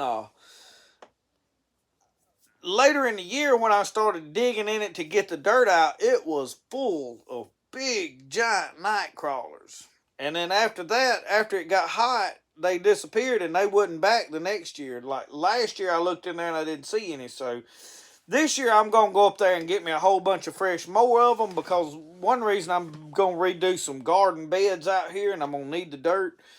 And I'm going to pile me a bunch up down there just for the sake of being able to go get worms if I need them. And I think they're good. But we used to rake the pine straw back in places and find them.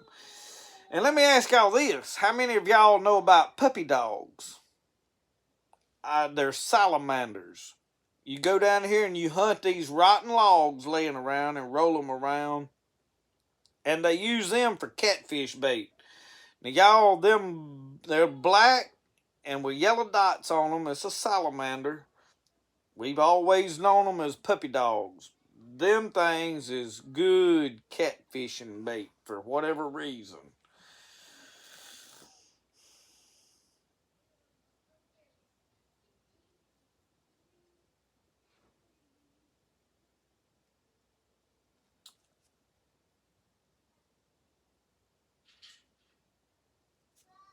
Yeah, we have them, Larry. Red wigglers. I don't have them right here because we don't let our leaves and stuff pile up in compost like you should. Everybody wants to rake the leaves up because they like the grass. My dad-in-law's one. He wants to get rid of all them leaves and get rid of the trees. He wants grass everywhere. I'm just as soon to leave the leaves and let them pile up and compost down there and have rich dirt. But everybody's different. And so right here, I only got one pin oak tree down there, and it gets some worms under it. One year, I raked all those leaves up in a pile, and I was going to collect them, put them in my compost, and I just forgot about them. Actually, what I done is took the lawnmower and drove round and round till I blowed them all into a pile. And it had a lot of worms in it. And those were the smaller worms. Now, this black compost I piled back here that was out of the hay and the cow manure, there were big old night crawlers in it. So I'll have to go check and see. But I have got to work on finding live minnows and sun perch. Sun perch is a great catfish bait when you can find them. But our problem is a lot of the small watering ponds that they raise in here has dried up last year and the year before, and there ain't none nowhere. So, I don't know what. I got to check some of my little minnow ponds, see what's in them. We used to have catalpa worms here, and I know where there's a whole row of catalpa worm trees, and I don't think there's been worms on them for several years. I'll check them this year and see, but I don't think anybody has found catalpa worms on them. The birds has got where the birds eat them up fast. But catalpa worms are great for trot lines and catfish.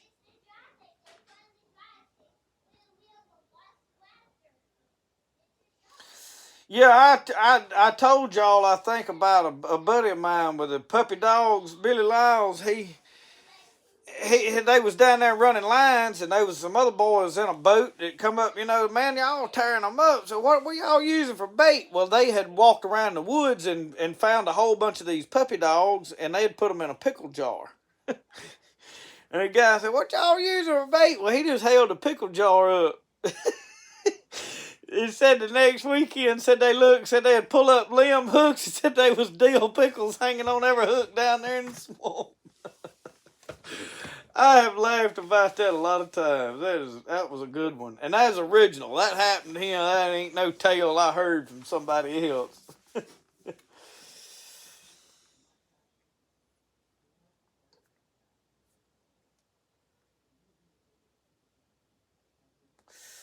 Cindy, water dogs are different. Or they are here. Here, a salamander is this little black, looks like a lizard that's slow moving, short, fat, short tail, stays under a rotten log on the ground. A water dog looks almost like an eel with little bitty short legs and gills, and he swims. I have literally caught them on a hook while I was catfishing. I had one on a hook, and I think it was when I was using deer liver, and then I caught a catfish that had a big old bulge in his belly, and I'm the kind of guy that, well, what are they feeding on? What has he swallowed? And I'm going to cut it open and see what's in his belly, and it was a water dog. And I've got, or had, some pictures of this, because I had never seen them before at that point in time, so...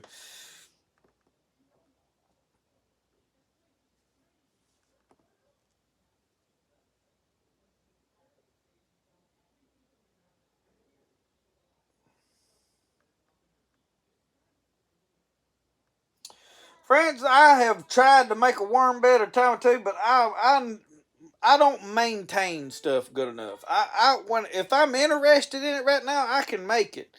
But it's that maintaining it, keeping moisture in it. You have to feed a worm bed. In other words, you got to go by and throw some lettuce and scraps and food in there. And I have too much going on to see after, and I have never started a worm bed for that reason. They would all die if they couldn't get out. But yes, do it, and if you fish a lot, and I don't use a lot of worms, and I'll tell y'all why. I like plastic baits. I like to go grinnell fishing because I can take plastic worms, and that's what I fish with. I go crappie fishing because I can fish with jigs and stuff, and the reason is you can't keep a functioning bait shop around here open. They just can't survive. The next thing is by the time I have scrounged around and hunting my own bait, I ain't got time to fish. And it gets frustrating. There's times you want to go fishing and you got to hunt bait everywhere, and then you can't find them today. So, that is what has pushed me to do that. But now, I love to go grinnell fishing or catfishing with live bait. I'm bad to rake crawfish and take a cast net and throw for minnows and shiners and things, sun perch. And that's what I'll do for that. Jimmy, I've never fished on the Big Black River. I have heard they are some great fishing up there. Hey, Kevin Wilson, how are you tonight? Larry Alexander, my grandpa Peden, he used to keep a wasp nest, and my wife's grandpa, I remember him keeping wasp nest. If they found a wasp nest, don't you spray that wasp nest with poison. You leave that wasp nest alone, and they would fight them with a hat. Yes, sir. Fight them with a hat and take that wasp nest and down, and they're going to use that for fish bait. Yes, sir. When the brims was bedding, they wasn't a wasp nest left nowhere.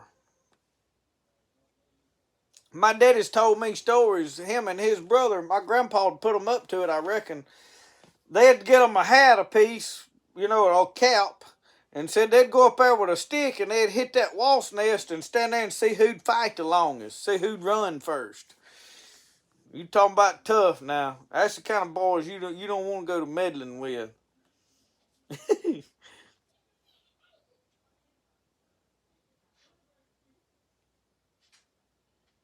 Cindy, the water dog, you can pull them up on the internet and see pictures of them, but it looks like an eel with legs, and I had some pictures somewhere. I don't know if they're on this computer or not. They could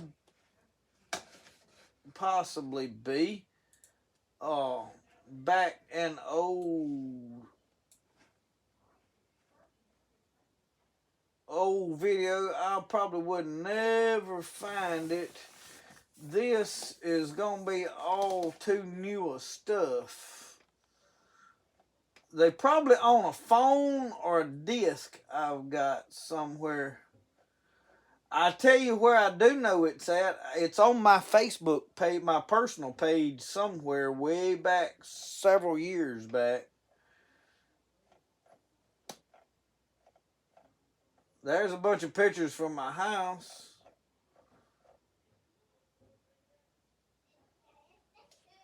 Bunch of catfish. I was looking at these fish. Yeah, it's not on there. I thought maybe I had a picture right there available I would look at, but I don't.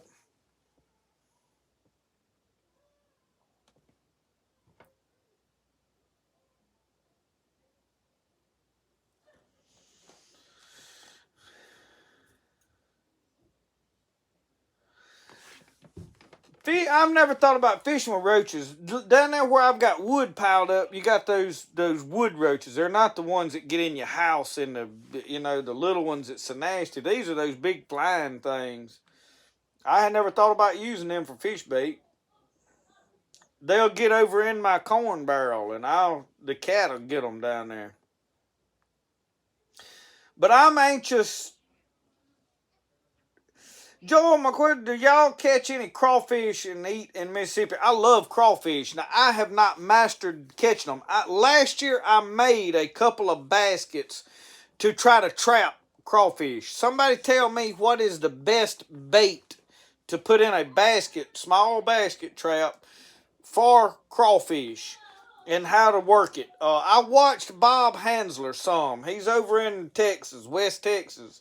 And he was catching loads of them out of ditches and stuff down there. And I have the place that I am going to start catfishing this year. There's some backwaters there.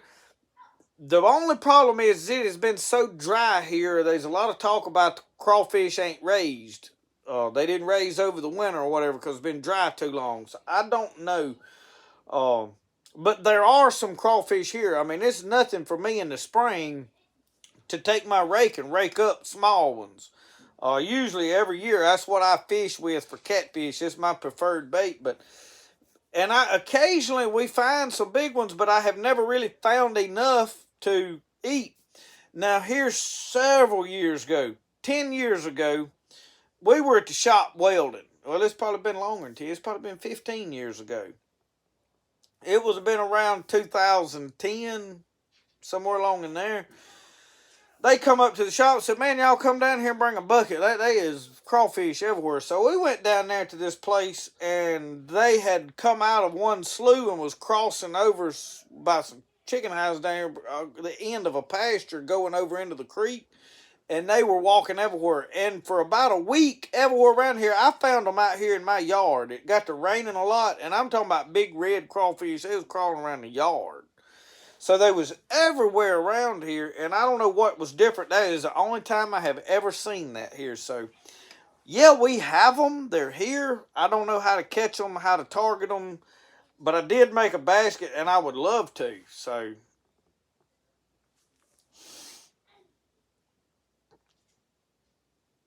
I have got a big aquarium in here.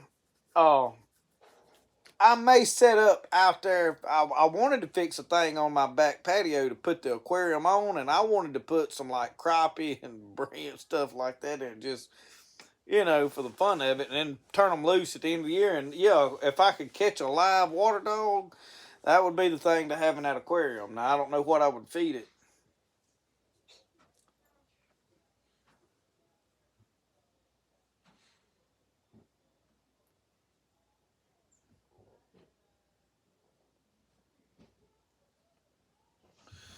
Brenda Bryan, I don't blame you. I don't like them neither. Chicken, fresh fish, so all day, all night. If I put fish heads from where I filleted crappie, the scraps in there for bait, they ought to go in there.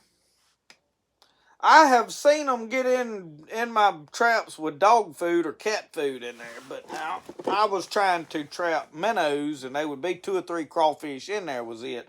I've never had it load up with crawfish, so that's why I hadn't mastered the catching of them.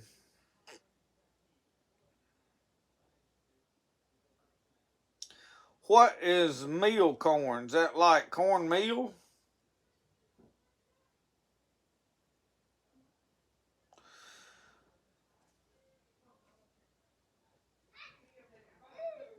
I need to come down there and hang out with some of y'all in Louisiana. Y'all find me a camp house to stay in and somewhere we can hang out for a weekend. I'll come down there and we'll play in the swamp down there. I figure it's a lot similar to what we do here. It's just y'all have it a lot bigger and a lot more of it with probably a lot more game in it. But I figure the basic principles are similar. You know what I'm saying? But yeah, I'd love to come down there. That's where that airboat would come in handy, ain't it? Brian Pearson, you probably wasn't here when I was talking about how the man gave me an airboat. It needs some work. He said it needs a prop, needs a trailer, needs some ignition work. So it's in Atlanta. Is it worth me going to Atlanta and getting a free airboat that needs a bunch of work done on it? It's got a 125 horsepower engine on it. He said it had new jugs, new pistons, new heads. But he said it was running, it's set up. He said it's been parked since the 90s. And he hadn't been able to run it. So, I don't know. I haven't got a picture of it yet. Don't know what it is. Purina makes a commercial crawfish pellet type that is similar to dog food and it works really well. Brian Pearson, email me, justinpeden@gmail, or either get on the Facebook Messenger and message me and we'll talk about it. I am hopefully this year looking for some adventures to go on that is just different from what I've done. I want to go places and do some stuff, and that's what I'm trying to get geared up to. I'm going to target some lakes I ain't never been to. I want to go do some things I ain't never done. And the only way it's ever going to happen is if I just get in the truck and go.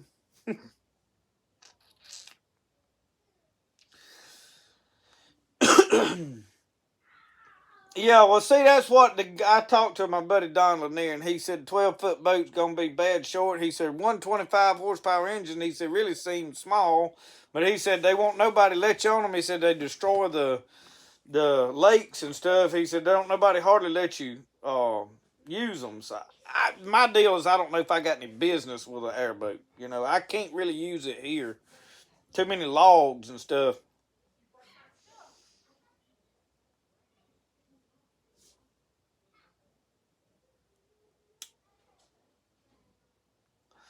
So we have y'all. I done got y'all on the fishing now.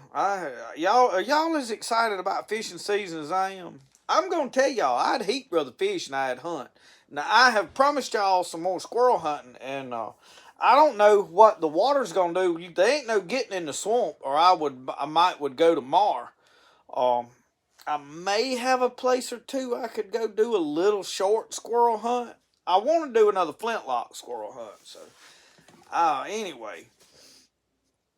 There's Underground Cussle. We done through talking about fishing, Underground. You missed it. We ain't talking about nothing but fishing, apparently. That's all that's on my mind, y'all. I can't help it. When I get something on my brain, it is just there to stay. And I love to fish. Bird lines. Larry Alexander said bird line. Where did I miss bird lines?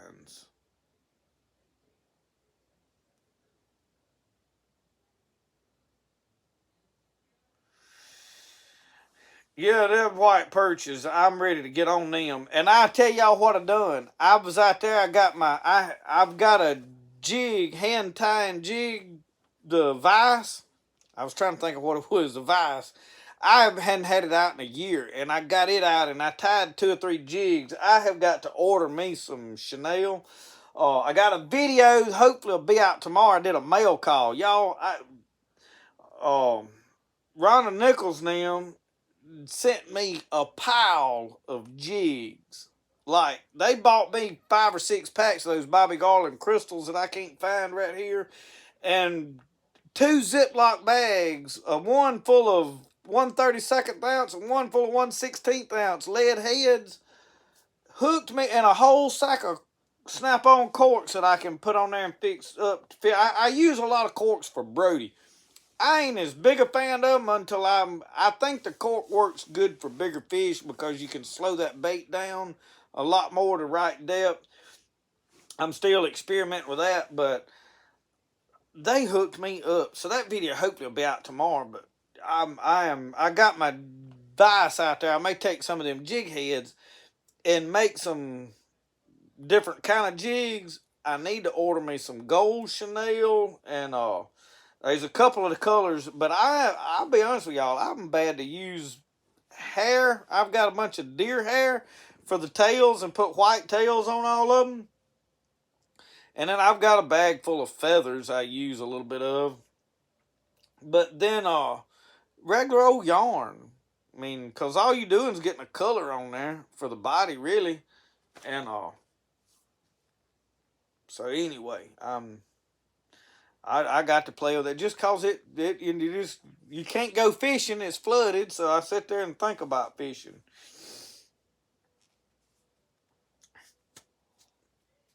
David, I don't know if I want to go hunt giant pythons. Now I ain't scared of snakes, but now our snakes down here can't swallow you whole either. They just bite you.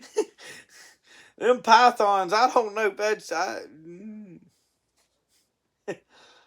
don't know. Well, we'd have to think about that one.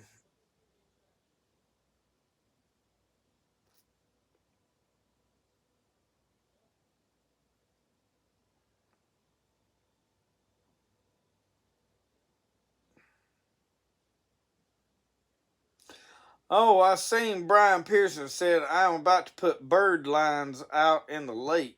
So, all right, Brian, what is a bird line? For catfishing, the lines are in the air. In shallow water, you see the lines go to moving when you have one. I catch yellowcat. And that is a bird line. The lines are in the air in shallow water. See, that's new for me. I've never heard of such.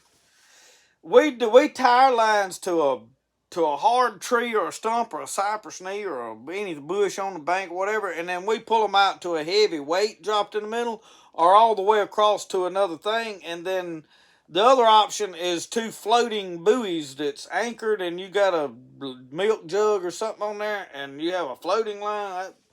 I've never heard of up in the air lines.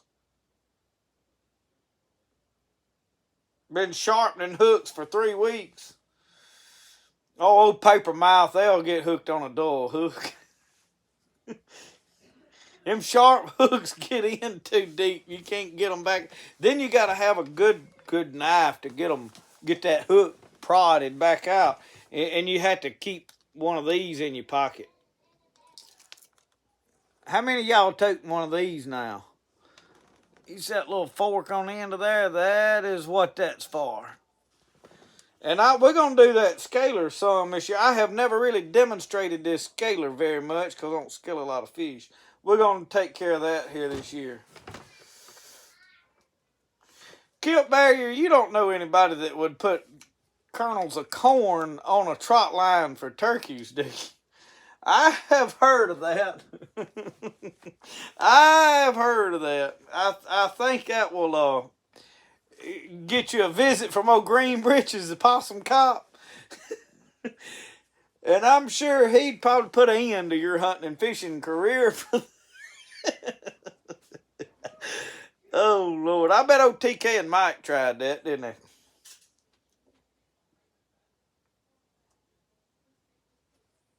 Yeah, that's a queen. I'm going to, all day, all night, I'm going to get me a yellow one, too. I've been looking at it, and the only place I have found them now is on Amazon. I got this one from Smoky Mountain. But now, I'm going to tell y'all, for 20 bucks, a queen knife is a good knife. Now, is it as good as a case? I mean, I'm as happy with it. It depends on how picky you are about brands and such as that. But it has done everything I wanted to do. Now, it is stainless steel. I don't think they're making any carbon steel knives. The spines are not 90 degrees. They have smoothed off their back, so it ain't going to throw sparks. But, I mean, I got other knives for that. I like it. Like a fish knife. Robert found his knife like that. Now everybody's toting them.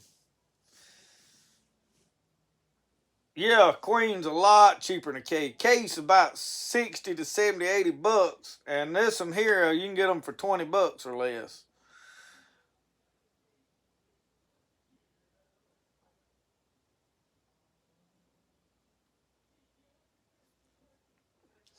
So, Brian, I'm struggling to know what is the benefit of the line being up in the air versus just at the top of the water level. I mean, is it because of the water level fluctuating, or is, it's just different for me. I don't know. Sean said corn's legal to use as long as you don't get caught.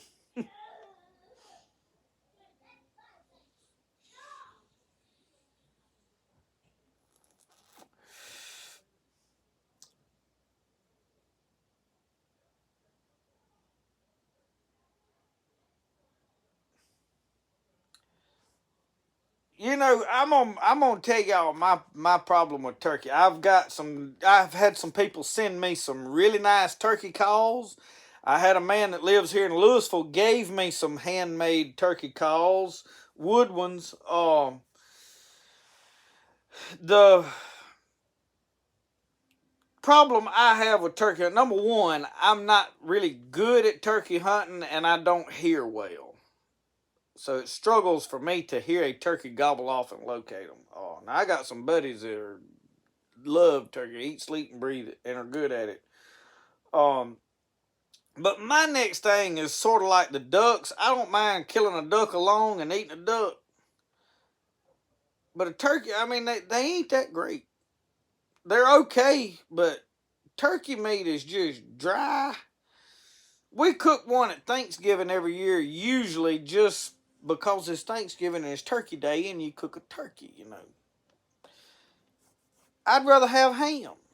I'd rather have steak. I'd rather fry crappie. I'd rather have deer meat. There's so much.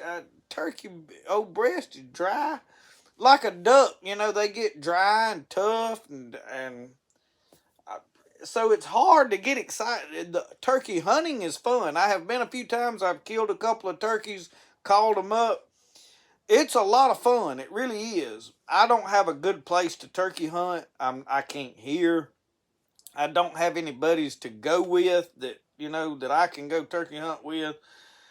So I just, you know, for me to want to go do something by myself, I got to want to eat it. And that's grinnell, that's squirrels, that's deer, you know, that's crappie. The things that I like to eat, I will do whatever it takes to go gather them up. And I don't know. I just struggle with turkey hunt. So me putting a trot line out and risking everything to catch turkeys on a trot line, what would I do with them, you know? Here, turkey, turkey, turkey.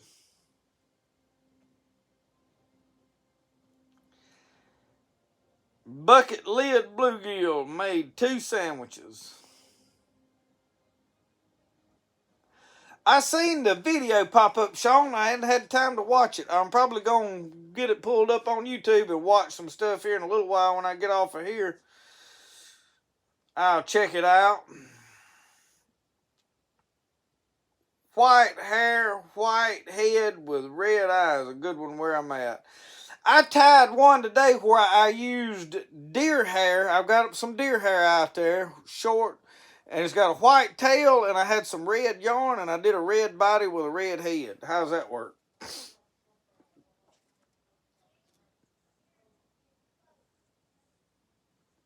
Yeah, I done started a trend with them, Diana. I have got everybody and their brother wanting a fish knife. But I'll tell you what, I have got to pass the credit on. Mr. Don Lanier called me one day. He said, "You ever see any of them fish knives over there?" I said, "What is a fish knife?" He said, "Well, they long and slender, got a good long blade for laying." He said, "And then they got a fish scaler with them." He said, "And a hook remover." And when he said hook remover, I was like, hook remover? Because I can't tell y'all how many times I have been casting my little jig with a 16th ounce head on my mini rod. And I'm catching crappie, you know, I call them slab crappie. They 10-inch, 11-inch crappie. They're not really slabs, honestly. They are for in this swamp. But I'm catching crappie, and I got my blue ice or my, especially those Mr. Crappie jigs, because they fat, and you catch a brim. And that brim's mouth is barely big enough for you to stick your finger in there. So when he's got that jig stuck in there, hooked in the roof of his mouth, you can't get it out without destroying the rubber jig. But you can take that right there and go right over the top, and you've got to grab the string with these two fingers up there and pull it back tight and slide that hook right off in there and pop right out it comes, and you don't destroy the rest of your jig. I don't know how many jigs I have just destroyed the plastic because I was poking at them and prodding them with my finger and pulling on them. And so that is what sold me on the knife. Well, I'll tell y'all what I did. I got the thing. I said, well, I'm going to try the scaler out because obviously I'm catching smaller crappie up here in the swamp than what we're going to catch in a lake. And some of them, I like to keep some that are smaller. Probably not legal on your lake, but in the swamp there is no limits or no size limits, whatever. You can catch some smaller ones. And I said, I like to fry them whole. And there's a pond up here I can go fish occasionally that I catch some smaller ones like that in. So I started scaling. Well, I had this thing turned 90 degrees like this, scraping at them, and man, it was awful. But when I learned to take this thing, and you see this is somewhat, and I know this camera, it's a little bit tapered like a blade sort of on either side. When I learned to take that thing and lay it down like this and start scraping like I was peeling them scales, like you was filleting at it, man, them scales just said, and I said, oh yeah. And then obviously it's just got one long blade. I'll tell you what that one long blade is good for. You get that and down in that mayonnaise jar and rake it around, and you can spread that mayonnaise all the way across that loaf bread to make that bologna sandwich or that sauce meat sandwich you make in there for lunch. And that you, but now before you stick it in that mayonnaise jar, take it and wipe it on your blue jeans twice. Don't just wipe it one time. I know somebody's going, oh, God. No, I'll wash it before I stick it in the mayonnaise jar. I promise I do. Brine the turkey in salt water vegetable stock for 24 hours. Make it moist and tasty. My problem is if I got to do a whole bunch of work to make something fit to eat, I'd rather just eat something I can just cook and it'd be good to start with. Queen Cutlery went out of business in 2018.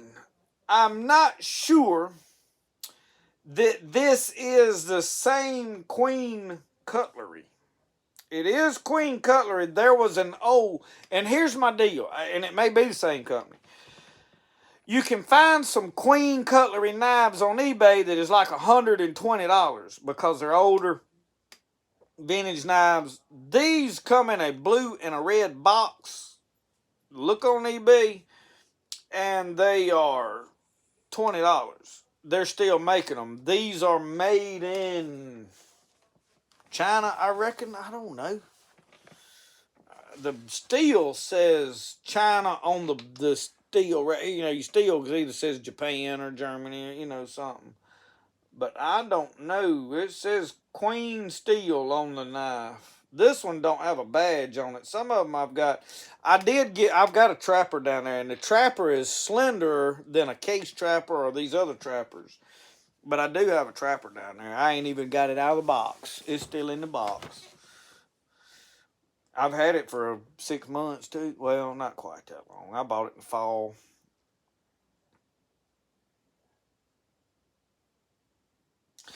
Oh, I know what I was going to tell you. I've got...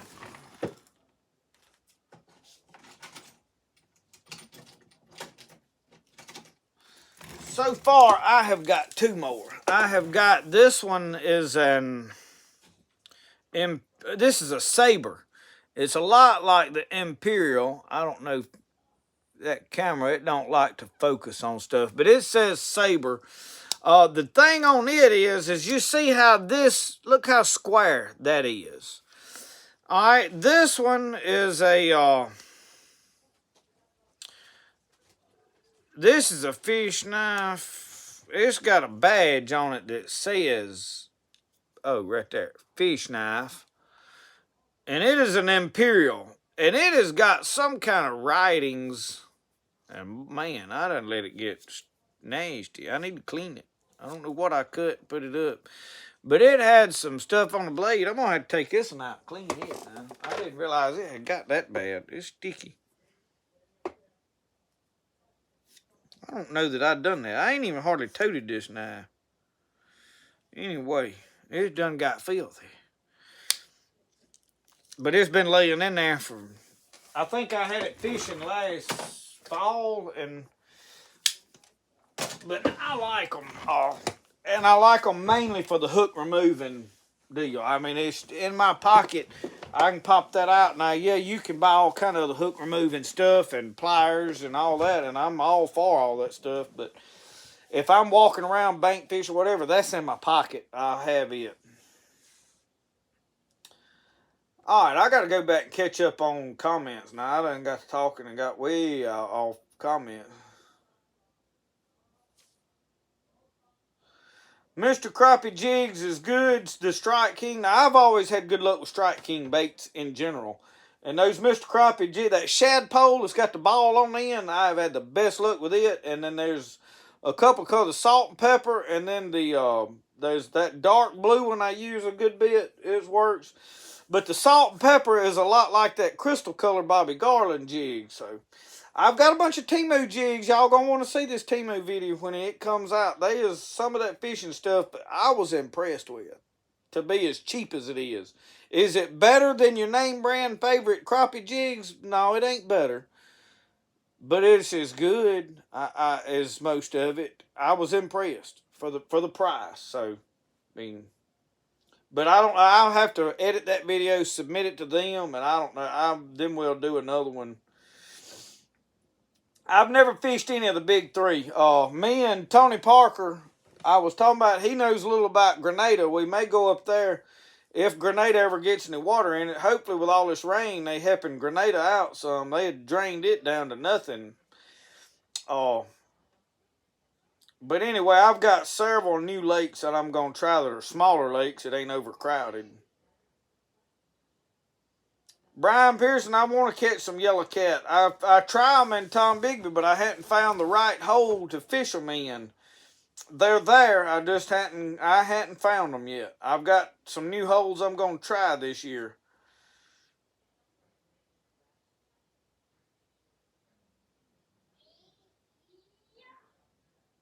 Cast iron frying pan.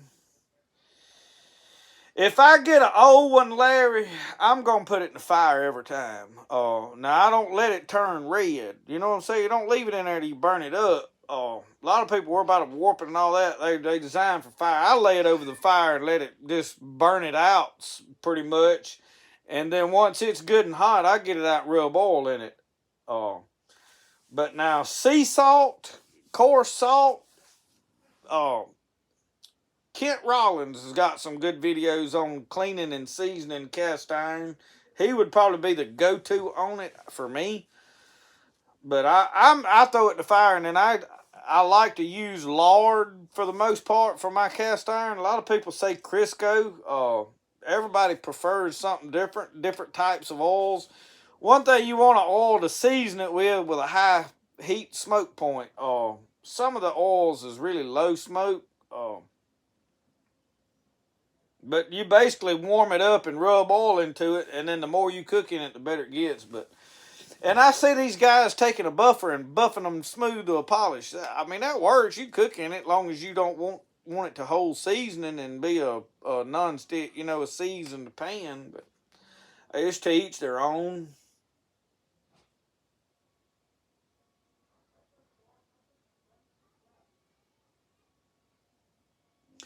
Yeah, Brian Pearson, we've got mudcat and blue cat flathead. Now here, the mudcat are good to eat early in the year when the water's cold.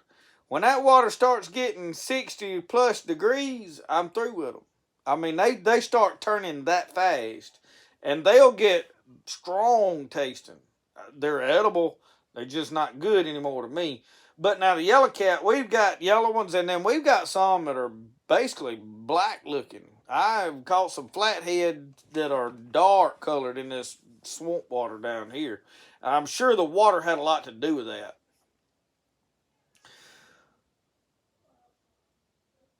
Yeah, we call them flatheads, yellow cat, Appaloosa cat, tabby cats. That's all the big yellow cats.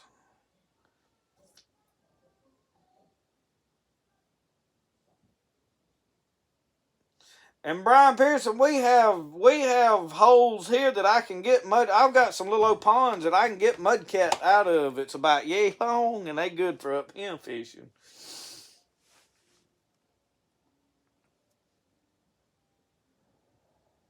Pearl River is flooded right now. I don't know about the Mississippi River.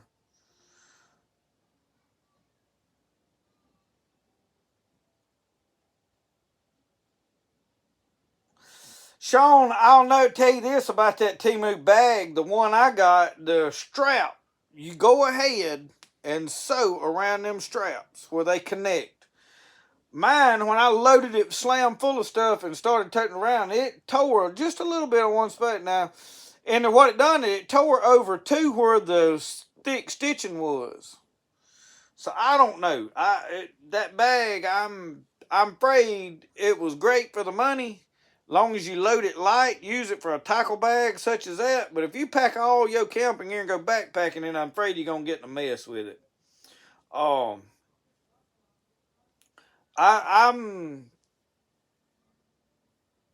The bag I got for my tackle bag is the same one that Brody ordered when we ordered them 2 bags. And it was better made. So let me tell y'all my opinion on TeeMu. What TeeMu is, and I don't know this for fact, okay? I have done some looking at different things, and I have pieced this together on my own. So this is a theory. Can we say that? I'm trying to figure out how to say this so you understand that I don't know this to be a gospel truth fact, but this is what I think. When a company orders China, most everything is made in China. American-made products are made in China. They order them in bulk. They come over here, and then they stamp logos on them over here. Or they order them from over there with their logo stamped on it, and then it says Made in America because we're an American-made company. Even the Pathfinder. Dave Canterbury will admit he's ordering stuff from China over here and putting with his logo on it. There's lots of people doing that. You got these companies like Placino that has come out. This actually got quality products. A lot of your stuff is American-based company, but they're ordering their products from China. Okay, well, here's what happens. Well, we want 1,000 of this product and 1,000 of this. Well, if they've done a run over there and they made 1,200 of them, well, we got 200 extra. What we going to do with them? Well, they'll hold on to them till this company reorders. Well, if that didn't sell good, or well, we updated, we changed some things we didn't like, we can make a new. Well, then they got 200 sitting here they don't know what to do with. So now this stuff is piling up unless, they run out of places to use it over there, or maybe they decided to make 500 of them, whatever. So TeeMu has become the place to where let's get rid of all this junk. And we're going to sell it cheap. It don't have a name on it. It don't have a label. And here's the way I figured this out. Placino has produced their cat or dip net, and it has blue colors and blue handles on it. Well, on TeeMu, you can find that very same dip net. It just don't say Placino on it. It is the same net. I've looked at several other things on there that you can tell this bag, those backpacks, there's 2 or 3 of them that they are some American-made companies. It's like these tactical gear companies, and they're selling these same bags. Well, you can get on TeeMu and buy one just like it for a lot less. So I figured out that that's what TeeMu is China is stuff that was made for other companies. Some of it may have been defects, seconds, just didn't meet quality control or whatever else. And we need to just sell it cheap. Better than throw it in a dump somewhere. Somebody will want it. Let's sell it dirt cheap prices and move on. And so you have to look. Now, I'll tell you this. I got some ferrocerium rods, when I was ordering all this stuff, they give me a $150 budget. Said, here, spend $150. We either want you to do barbecue grilling or fishing. I said, I'll take fishing. Well, first they said, okay, spend $30 on this list and then move to the next list and spend $30 here, and then you got $90 to spend on whatever you want. Well, the first two lists, I'm trying to find fishing stuff. Well, they wasn't a lot of fishing stuff on there that I wanted or I thought was worth anything, and I wound up having to buy a pair of sunglasses, some ferro rods I thought might be all right, and a knife. I got a CRKT knife, and y'all, I was quite impressed with it. I don't know a lot about that company, but for the price, turned out to be a really good knife. You'll see all this in the video, and then we'll do a more in-depth video on it later, because they wanted like a 10-minute video. That was a struggle for me. I had to cut a lot out, edit. I've got 45 minutes worth of footage. So anyway, the ferrocerium rods turned out to be this little thing. It wouldn't, I mean, it might have been a quarter of an inch in diameter. I doubt it was that. No, it wasn't a quarter of an inch. No, it was more like 5/16 diameter rod, and it wasn't this long. Well, the little thing, the striker that comes out, it's painted all the way over bright colors, and it don't strike at all. But now I took the back of my knife, and it throwed good sparks, but the thing is very little. So you have to really look at something and look at the size that it is and what that product is, because a lot of those pictures are deceiving. But now some of it is very good products. I got 2 collapsible fishing poles, and they look like really good fishing poles for what they are. They're a whole lot better than the little one that I had got at a yard sale. So if you experiment with TeeMu, and I've heard some people say, I wouldn't order from TeeMu for that. Well, don't. I mean, I'm not trying to get anybody to order anything they don't want to or use a company. I mean, if you don't think you want to order from TeeMu, do not order from them. I'm not going to sit here and try to tell you how wonderful they are and everybody ought to buy from it. I'm just, if you're curious about it, they give me some free stuff, and I'll sit here and we'll look at it and we'll see what's what with it. And that's kind of the way I'm going about it. I was skeptical about it to begin with myself, and I have lost all my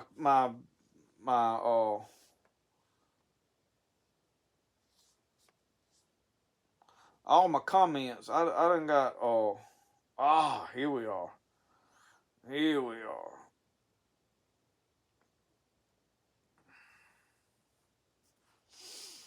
I've got a Placino cast net, and it works good. And their Placino is supposed to be sending me one of the vertical rod racks. They tried to give it to me back in the fall, and I told them I didn't have nowhere to put it. And I got to cleaning out my boats over there, and my daddy's poles is all in a wad. I said, well, I'll mount it on the wall of the shop and put his poles in it. So I told him to send me one. Bring about 50 to 75 of them little mud cat. We will have 300 pounds of flathead in 2 runs, about 10 hours apart.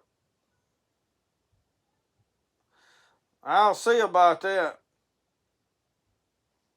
Sean, if you wear a 10, I would go ahead and tell them I wanted an M11. If you like a little slack and you want to wear a thick sock. They run really pretty close to size, but now I don't like rubber boots. I like to be able to just shove my foot down in a rubber boot and go and slide it back out. A lot of people do. I've got an M10. I wear a 10, 10 and a half in a shoe, and I got an M10, and it's comfortable, but it's snug on my foot. It ain't too tight, but now I did not buy the thick sole. I wanted the thinnest sole I could get because I wanted to be comfortable in the summer and not, where I could move around. So it's all right. Now the cow boots I've got are good boots too. I think those are pretty much all made probably in the same factory. They just 2 different companies ordered from them and put their logo on them. Because they're very, very similar. Cow is redesigning some of theirs, putting some cutout grooves along the top to make them more flexible. They sent me a thing on that at some point, so I don't know. I would probably get an M11. But that's the problem with ordering shoes. If you can't try it on, you never really get the perfect thing. I don't know.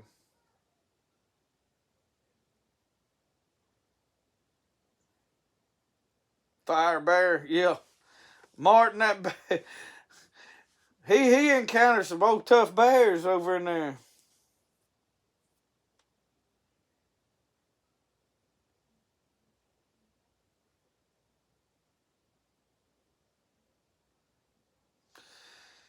TeeMu is all about product, copyright, patents. I hadn't understood. I just know some of the stuff I have seen, and not all of it, but some of it I have seen the exact same stuff by other companies with their logos on it, and that's where I pieced together what was going on. But now,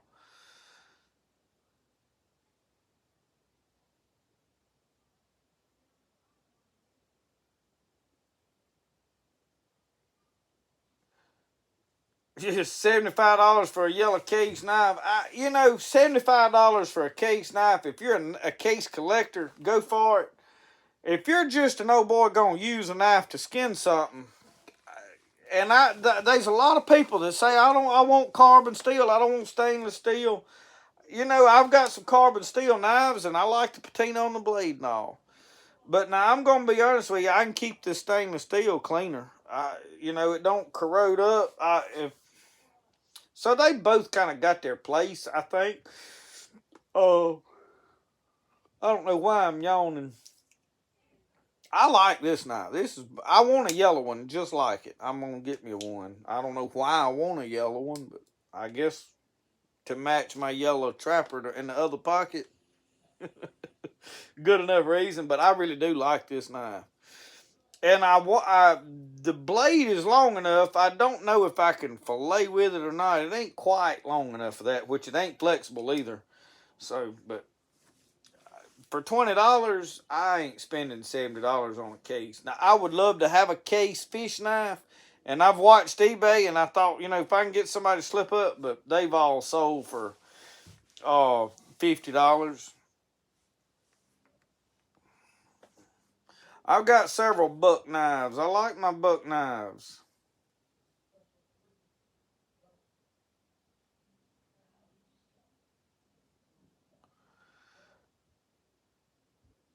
Well. What do y'all want to talk about now? We've been over knives. We've been over fishing. We have fished till I want to go fishing so bad I can't see straight. I'm telling y'all, I'm ready to go. And I want to catch a big catfish on a pole. I hadn't done that yet. Tommy, what in the world are you doing dragging around on Friday night? And just now, here it is, 9:16. We've been going on for 2 hours and you dragging around. You gonna fool around and get forward.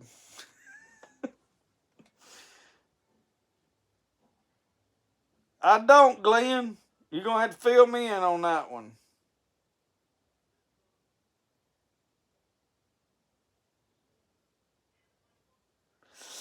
David Rush and all them traps down there is way underwater. I went and checked them one day right before the rain, but now the water's got to go back down before I can even see them again. Yeah, I got coffee in here, and it's done got cold. I am drinking Folgers black coffee. I have got just a little bit of my backwoods grind coffee, and I wanted to use it in another video when I finished it out. Y'all, I'm gonna tell you, as far as coffee I have purchased or been given that I had, to make my own coffee, that backwoods grind has been at the top of the list. And I like that fireside. But now it's a little bit of a flavored coffee, but it's not an overwhelming flavor. Like I like hazelnut coffee.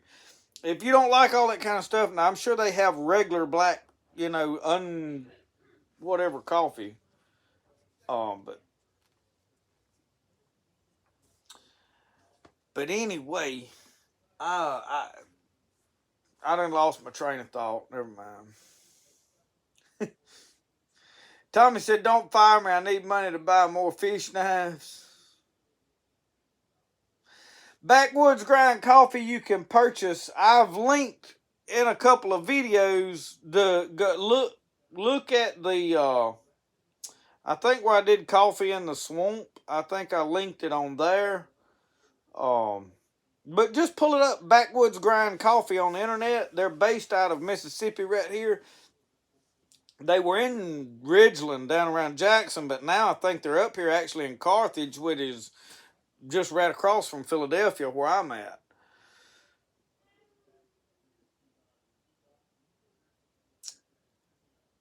Dave, Rough Rider. I've got a Rough Rider knife. I bought a Hawkbill. Decent knife.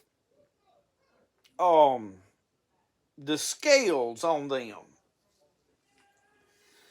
are made out of more plastic. In other words, if you drop that knife on the concrete, you're going to run a big risk of the scales popping off of that knife. As far as cutting, it'll cut holding the edge as good as some of these other knives. Because y'all, all of this steel is pretty much now tempered to the same. Used to, you paid good money for good steel. Now most all the steel is of the same stuff. Because it's all coming out of the same places now. Even the good steel is recycled metal. It ain't as good as it was 50 years ago. See what I'm saying? A lot of stuff has changed. And a lot of the older generation that's used to, hey, buy American made, it's better. American made products. 20 years ago, I'm 100% right there with you.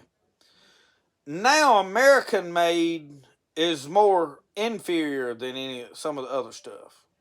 Because you look at what we've got as far as young people coming on in this country, and it ain't all of them. It's not all American made companies. But just to say I'm buying American made, well, if you want to support America, do that. I applaud you for it. Do it. You should. But don't think that just because I'm buying American-made product, I'm getting a better quality product. That's not the case anymore, because a lot of your American-made people are at their job just to get a check. They don't care what goes by them. They don't care what they do, what quality it is. They more about a dollar than they are that product. 50 years ago, people took pride in what they worked on and what they done and the quality of what they produced. Now, if this is an owner-operator type deal, a mom-and-pop shop, a man that makes his own products and sells them, then you probably getting top-notch, the best there is. But we're talking companies that are big companies that are based in America and just saying, well, this is an American-made company. Well, they got a whole bunch of people working there that don't give two flips about what they doing. And, I mean, you got to think about that. You see them on Facebook, you know what kind of people I'm talking about. Oh, Lord. Don't get me started on that. But anyway, the steel in some of those knives, so back to Rough Rider. If you just want a pocket knife to tote to use, Rough Rider will serve you well. But if you drop it, the scale's probably coming off with it. This Queen... before I bought Rough Rider for $17, I would buy Queen for $20. Get on eBay and pull up Queen. I think Queen knives they got China wrote on the blade. Okay, but I've toted one, been using it, been cutting with it, skinning stuff with it. I'm telling you that Queen has a decent knife for a $20 knife. Now,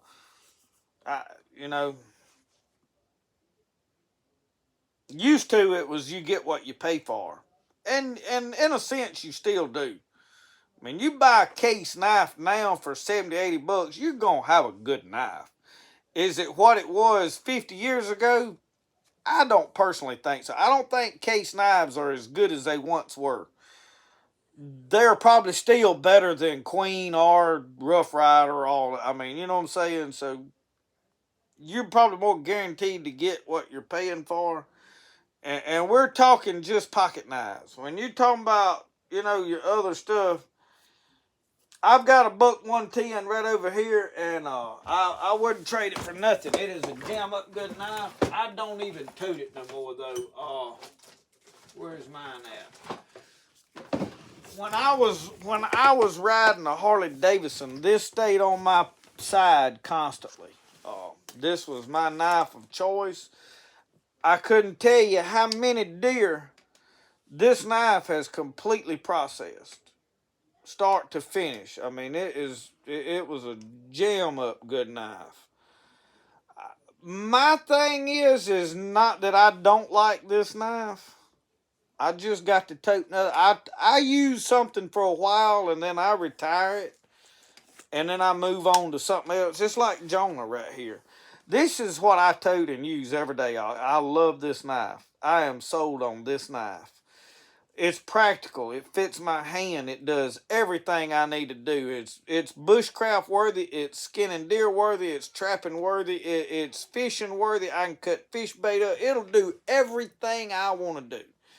There's days that, hey, I want a buoy. I want to tote a big knife today. I may chop limbs today. I'll put a buoy on. But is it better than this? No. This right here, buck 110 in your pocket will do everything that this knife right here will do. I mean, you see the difference in them side by side. They ain't no great lot. You just get a little more blade here than you do with this. A little less handle. Now, if I was a man that I was going to bars and I was might need to get in a fist fight, I'd rather have this doubled up in my hand before I broke somebody's nose than I had a little bitty knife, you know what I mean? Stuff like that, but I don't get into all of that no more, so I don't. But buck, jam up knife. And I'll tell you this little buck Langford is a bad little dude. I towed it for a long time. Very slender blade, thin, sharp. You can get this thing sharp as a razor. I have just, the way this clip is, and I'm not a fan of these pocket clip knives. I see a lot of guys toting them. If you like them, tote them. You do what you like, okay? That's how this all works. We all like different things. Everybody don't need to like everything I like.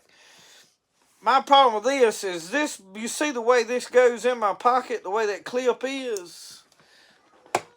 Now pay attention to which way that blade opens. So there's been a couple of occasions that me shoving other stuff down in my pocket or this setting down against something, you know, push up against there, push that open just a little bit in my pocket, and you go to stick your hand down in there and run that finger on that blade, ain't fun. Now, if you're a right-handed fella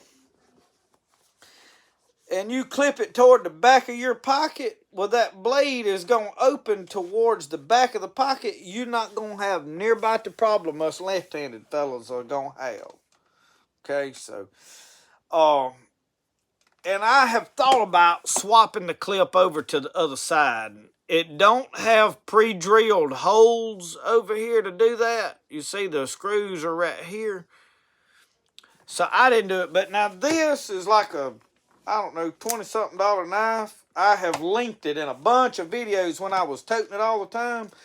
The knife I love.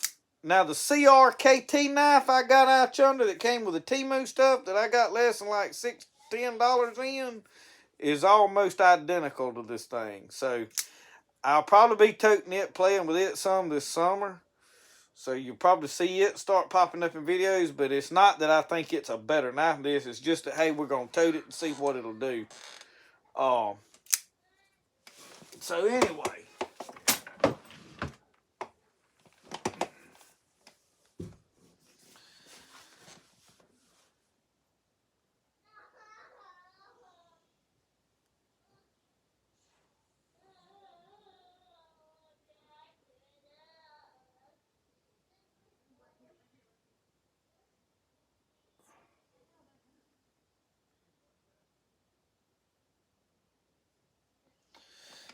Yeah, Dave, all that has to do with just personal preference, what you like.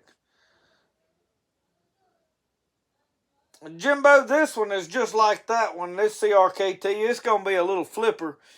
And I mean, how many times am I going to run my fingernails down, you know, stick the end of my finger with it before I decide I don't want to tote it? Is it going to hold an edge? You know, I don't know. There's a lot I won't know till I play with it a little while. But now, I do like them fishing.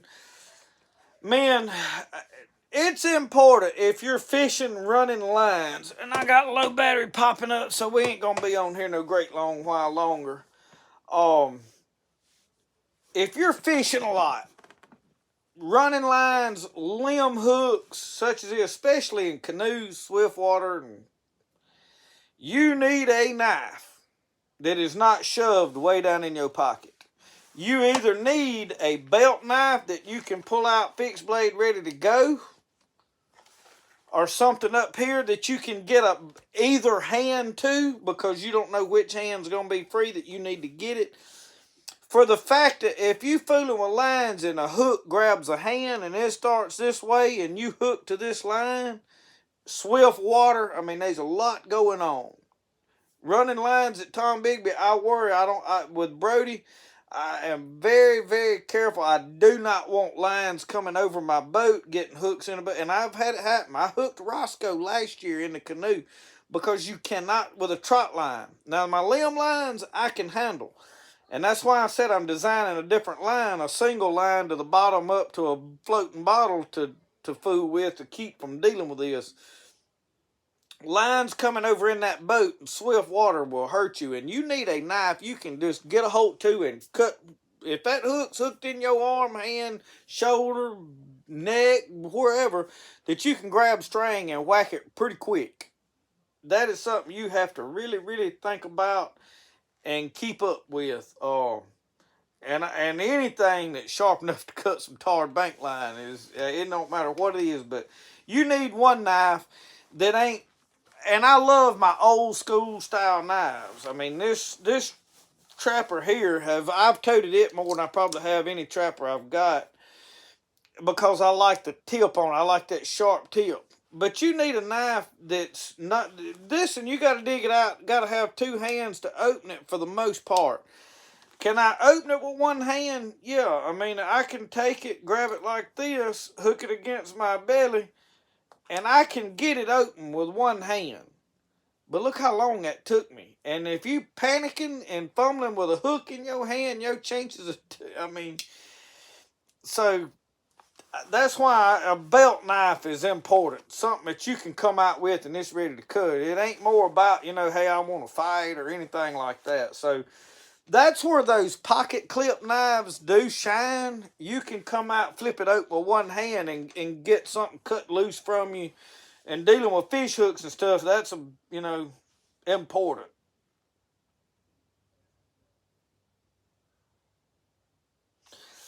Sean, I learned saying hand from working in a shop. We call truck drivers steering wheel holders. Oh, we picked on truck drivers. I worked on trucks. Trucks are made to work on, not drive. But no, that's where I know a lot of great people as truck drivers. I'm picking.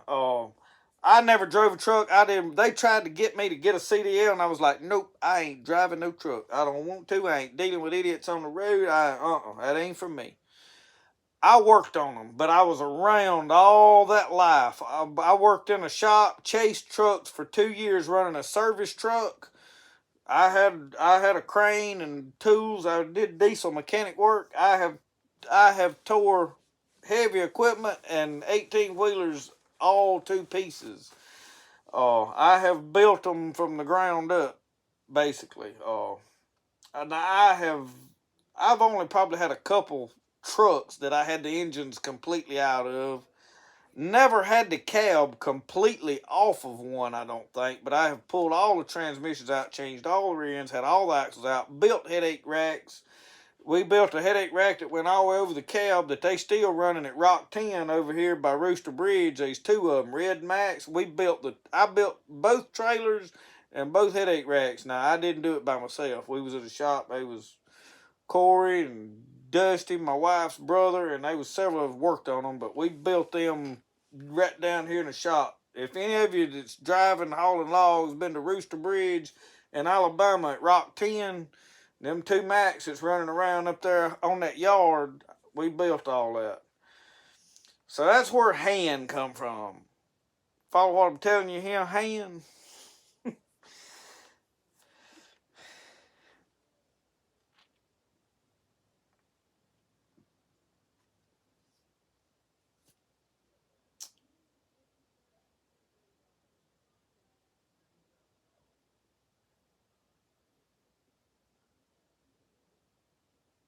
Brian Pierce said you've done that before and it's going to be in the hardest pocket to get to. That is why I have a knife in each pocket. I've always said, yeah, I don't know what hand's going to be free. Now, granted, they are, you know, like I said, I mean, they're knives, but now, if this hand's caught up and I need it, I can get this knife out. You know what I'm saying? I got one in each pocket I can get to. So, I get laughed at sometimes because I got a knife in each pocket. Somebody's like, what you need with all them knives? You know, who you planning on cutting? Well, I don't know. I ain't planning on cutting nobody, but I want to be able to cut whoever I need to. And I don't know what hand's going to be free when I need to cut them. But really, it ain't people. I do a lot of fishing. If I get a line, it's hooked in that hand. And the next thing is fooling with traps and stuff. I've got that roll of line. This line right here is for a reason. It's got a loop in one end. I can run that through them traps. If I get my hand down in a trap like with them big Conway bears, and I ain't fooling none this year, but I would pull that line right there will get that trap off of me.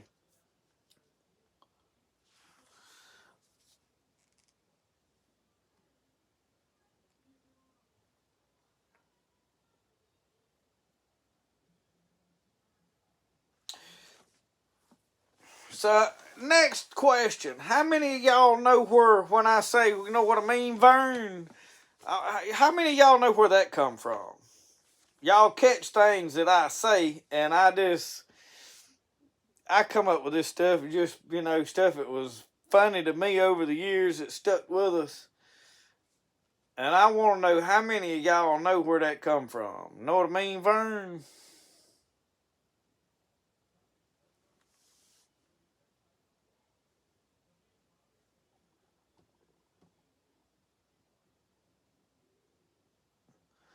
Lamprey eel had footses on them. Jim Barney. Ernest P. Worrell.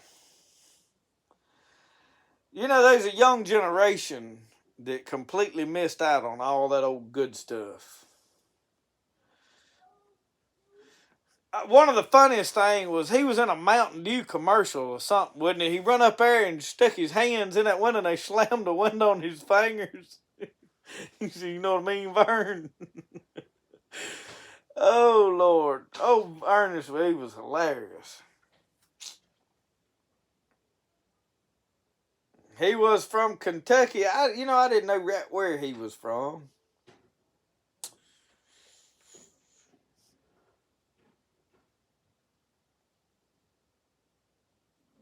I am fixing to introduce Brody to Dennis the Menace.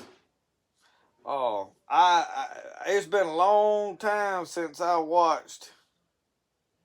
Yeah, Ernest's been gone a long time.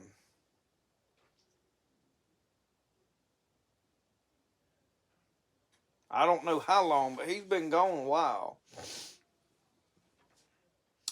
Was he still around, Tommy, when they made Toy Story? Brody watches Toy Story all the time. I didn't catch that was Ernest. Yeah, back then, they made good movies. I mean, the story was good. Now it's all about special effects and what, political drama they can throw in there. And I'm sure now I go back and watch things. I even can go back and listen to music and find where they had political stuff in there. And I'm like, I didn't notice that then. But it wasn't so rubbed in your face. It was maybe there to be found, but now it's just filled with all that junk. They died.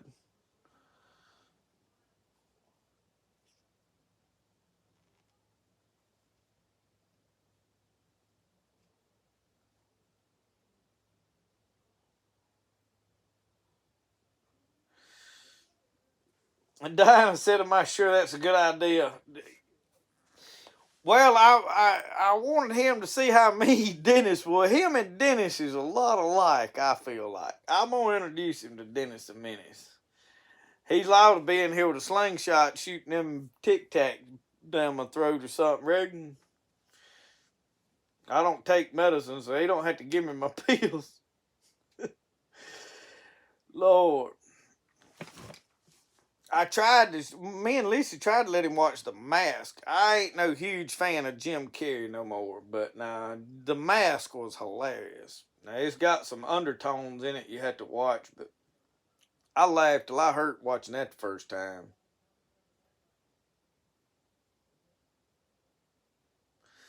Yeah.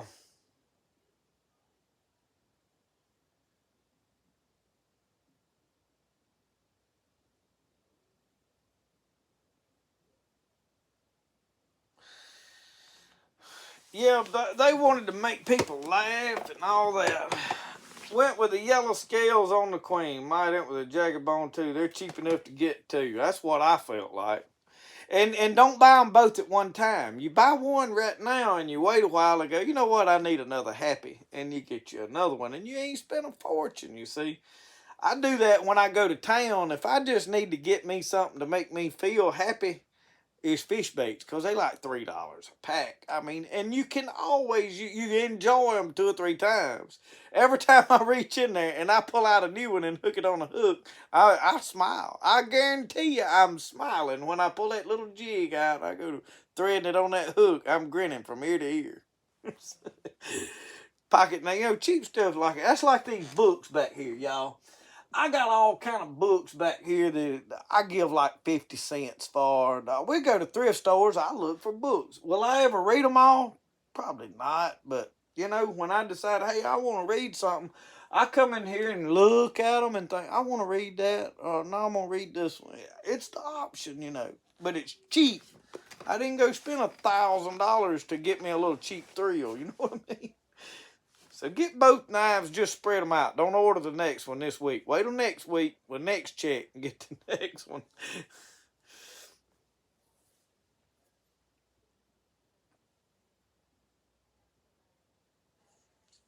My wife won't let us watch where the red fern grows, Danita. And we watched Home Alone. We wore that out this year. We wore that out. Brody was setting traps in the house. We watched Home Alone one too many times.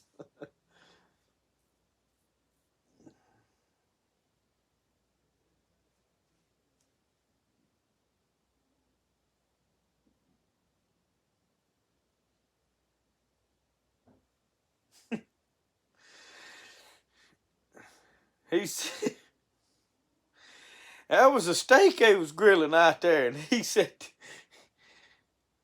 this steak tastes funny. Tastes like paint. Oh, Lord. Yeah. I like when he fed that homeless man them baked beans. He fed him the whole pot. They done ate the key and all. He's, well.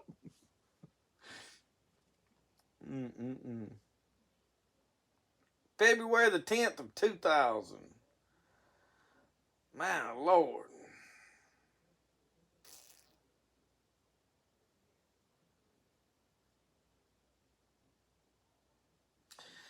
What else am I missing from back then that was so good? They was a lot of old movies, and I didn't grow up watching a lot of TV. We watched a little of it. It was like Dukes of Hazzard, man. I remember watching Dukes of Hazzard when I was a kid, like religiously, and we never thought nothing about the you know, if now it's racist to watch it, but the only thing racing them was they was racing them cars. Like Jerry Clower said, his son thought he was Bo Duke, said he drove his car just that way too. And that's the only car I ever seen that could squill a tire on dirt, and it'd do it, son. But old Roscoe P. Cole trying to go choo-choo. He said done scuffed my vehicle.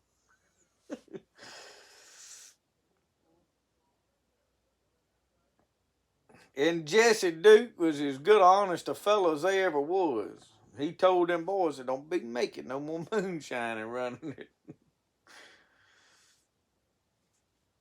Well, we had the Dukes of Hazzard, and I'll tell y'all another one I liked. I loved Sanford and Son. I watched Sanford and Son like crazy, and you know, I mean, I laughed at Red Fox on that Fred Sanford till I hurt. I mean, I did. Yeah, Dave's somewhat, he's named after Roscoe P. Coltrane. Not directly, but that was a good name, and that's probably where when I hear Roscoe, that is the Roscoe I think of, Roscoe P. Coltrane.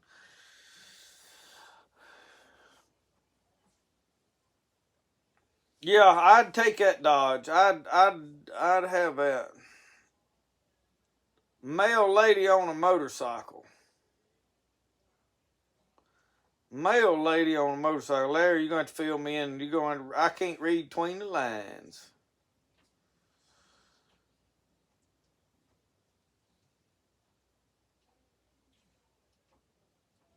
Yeah, Tommy, I did watch. They had Johnny Knoxville and what was that girl in there? She was pretty at the time. She ain't pretty no more, but Gavin, where'd you go? Did you get lost?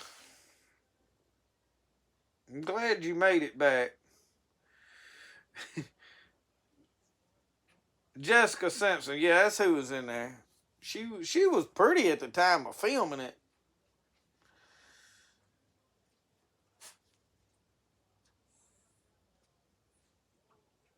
Lord, some of these folks, I grew up thinking they was all great. I remember Shania Twain. We played Shania Twain in our wedding. One of that long song, it played forever. My brother-in-law, he'll remind you about how hot it was that day and how long we had to listen to that song. That wasn't my doing, that was his sister's doing.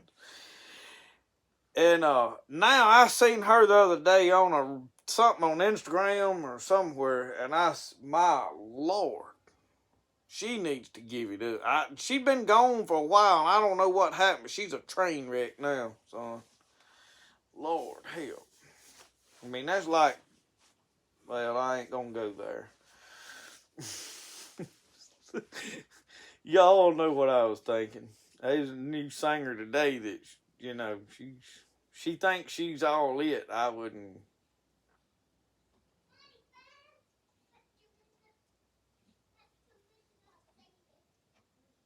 Tommy, the sad thing about it, she ain't the only one. There's a bunch of them that's like that. They have no idea what the real world is. Lord, Lord.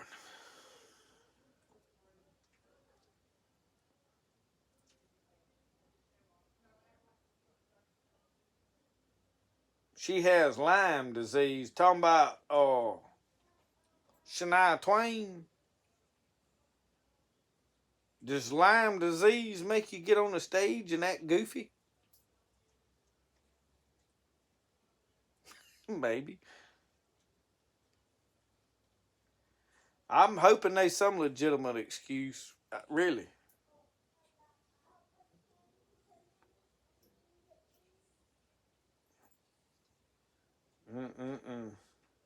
Bless her heart. You reckon she got it from a tick?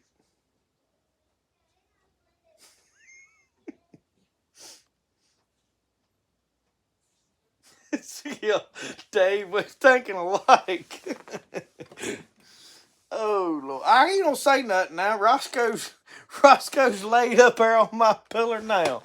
Y'all look at him. Roscoe, what are you doing?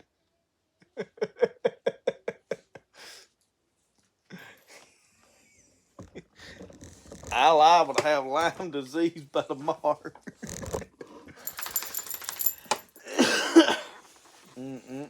All right, we done quit.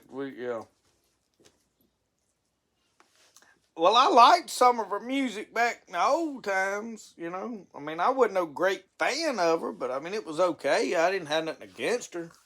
I just seen her the other day, and she was like, I ain't never seen Grizzly Adams read. I wanted to watch it. Wait, or was that Grizz? No, it was A Man in the Wilderness that I hadn't seen. Which was the old movies that's the Spirit of the Eagle and something like that. I don't know. I watched them. That wouldn't.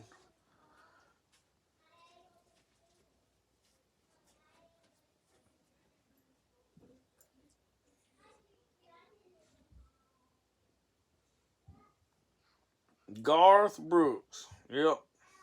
But now I'm gonna tell you, I done had Garth Brooks pegged for what he was. Him and Tim McGraw too, back years ago. That don't change me from liking some of the older music.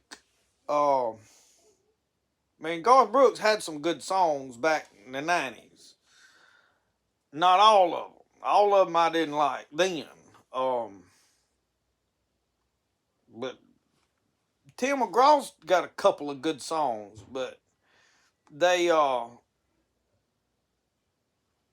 don't know. They get so trying to get mainstream. And here's the deal: it ain't about real music anymore. It becomes about the money.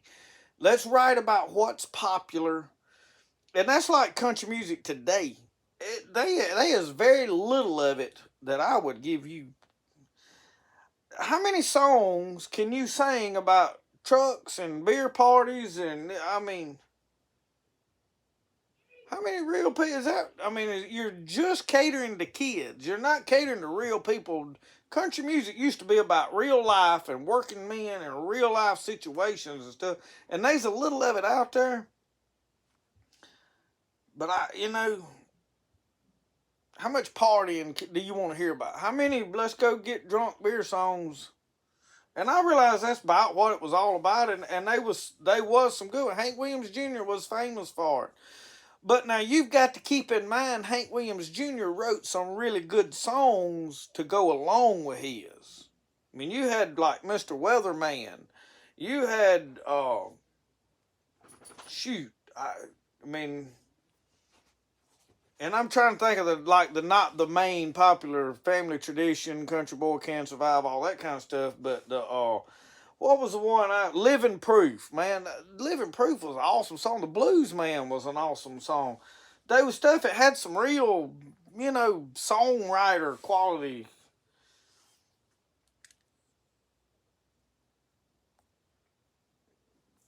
Kenny Chesney had 2 or 3 songs I liked. I like Alan Jackson.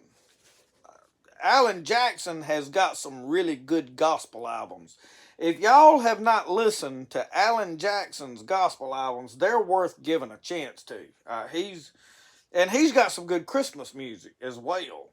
I like Alan Jackson. I don't listen to a whole pile of his stuff, but I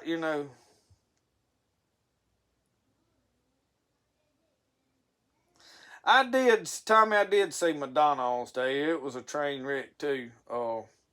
When that's like Willie Nelson. There's a lot of Willie Nelson fans out there. Willie Nelson was a great songwriter, but I wouldn't walk across the road to listen to Willie Nelson sing. I'm sorry. Now, I liked Johnny Cash, but now I liked his earlier stuff. Some of his later stuff really wasn't that good. Oh. Brad Paisley is a great guitar picker, but now I'm not no huge fan of his music. I like him. He's a good guy. I'll give him that. He's a stand-up guy. He is, and I like Eric Church. Eric Church is a pretty good, talented musician. But Luke Bryan and y'all, if you get on see some of these, there's some dude, I ain't listening to none of his music, claiming to be country. Some Dylan Scott fella. He's the furthest thing from country I ever seen in my life, and he struggles to try to look country on his Instagram reels. I mean, he had to put one of country, but he's the goofiest looking flat bill hat wearing eyes. Lord, hell. No, I liked old George Jones is the one I liked. I liked old George Jones. I like George Strait. I really wasn't crazy about Johnny Paycheck. I liked a couple of his songs. I don't know. Oh, I like Jerry Reed. Jerry Reed was a real country. Because Jerry Reed didn't just sing country and country music. Jerry Reed was country. He lived country. You know what I'm saying? You catch Jerry Reed out there in a bass boat fishing. Him and Bill dance. So I get y'all. If this phone dies in a little bit, you'll just be gone. That's all I can tell you. It's been a long time since I listened to some of this stuff y'all talking about. We always liked Merle Haggard and Waylon Jennings. They were real, yeah. Glenn Campbell was a good guitar picker, and the guy off of Hee Haw, what was his name? I wasn't a huge fan of his music, but he was a good guitar player. I can't remember now who his name. Roy Clark, that's him. He was a good guitar player. I don't know how country he was. But now I'm going to tell you, none of them hold a candle to Jerry Clower. None of them was as country as Jerry Clower. Jerry Clower, he said, I'm country. He said, I know how to put enough soda soda in the peas, he said, to kill every weevil in them. He said, but not hurt you if you eat them. He said, I know how to let the bucket down in the well and not stir up the whale. He said, I'm that country. He said, but upside Loretta Lynn, I'm a city slicker. Oh, Lord. Jerry Clower knew about coon hunting. He said he is also as good a fertilizer salesman as they ever were. He said some folks think I'm still in that business. Chance Williams, yeah, I like Mr. Jenkins. Tommy Litchfield, what is Mr. Jenkins' first name? You know who I'm talking about.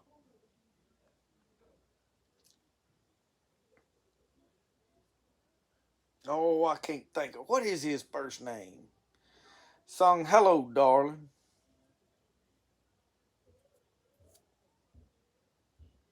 I like Jamie Johnson. I listened to a lot of his music before I straightened up and changed my ways. Jamie Johnson was good. Never listened to a lot of Cody Jinks. I just didn't interest him. Yeah, all Dave, that's who I'm talking about. Hello, darling. That was Mr. Jenkins. What was his first name? Tommy Litchfield, I know you know what that name is. What is his first name? He was from Mississippi.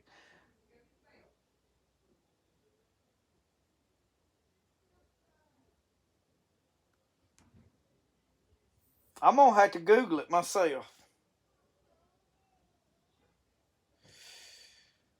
I'm giving somebody time to come up with it.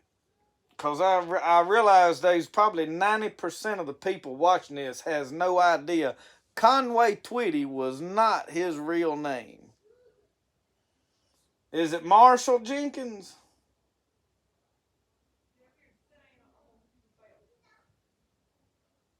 It was Harold Lloyd Jenkins.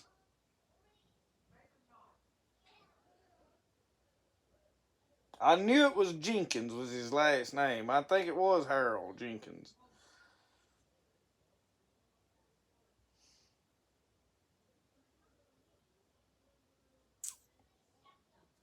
And you know, when I found that out, it blowed my mind. I was like, his name ain't Conway. They said he picked up a map when he was trying to he was covering up his Jenkins name.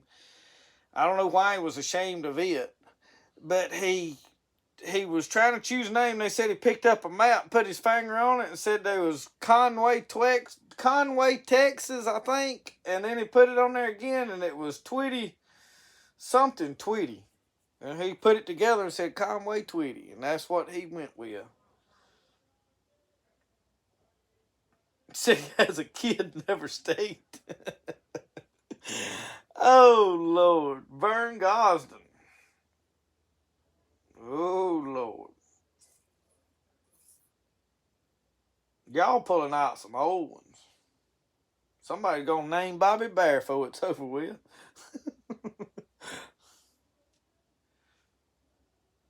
Yep, Larry, I am about with you. It's 10 o'clock here.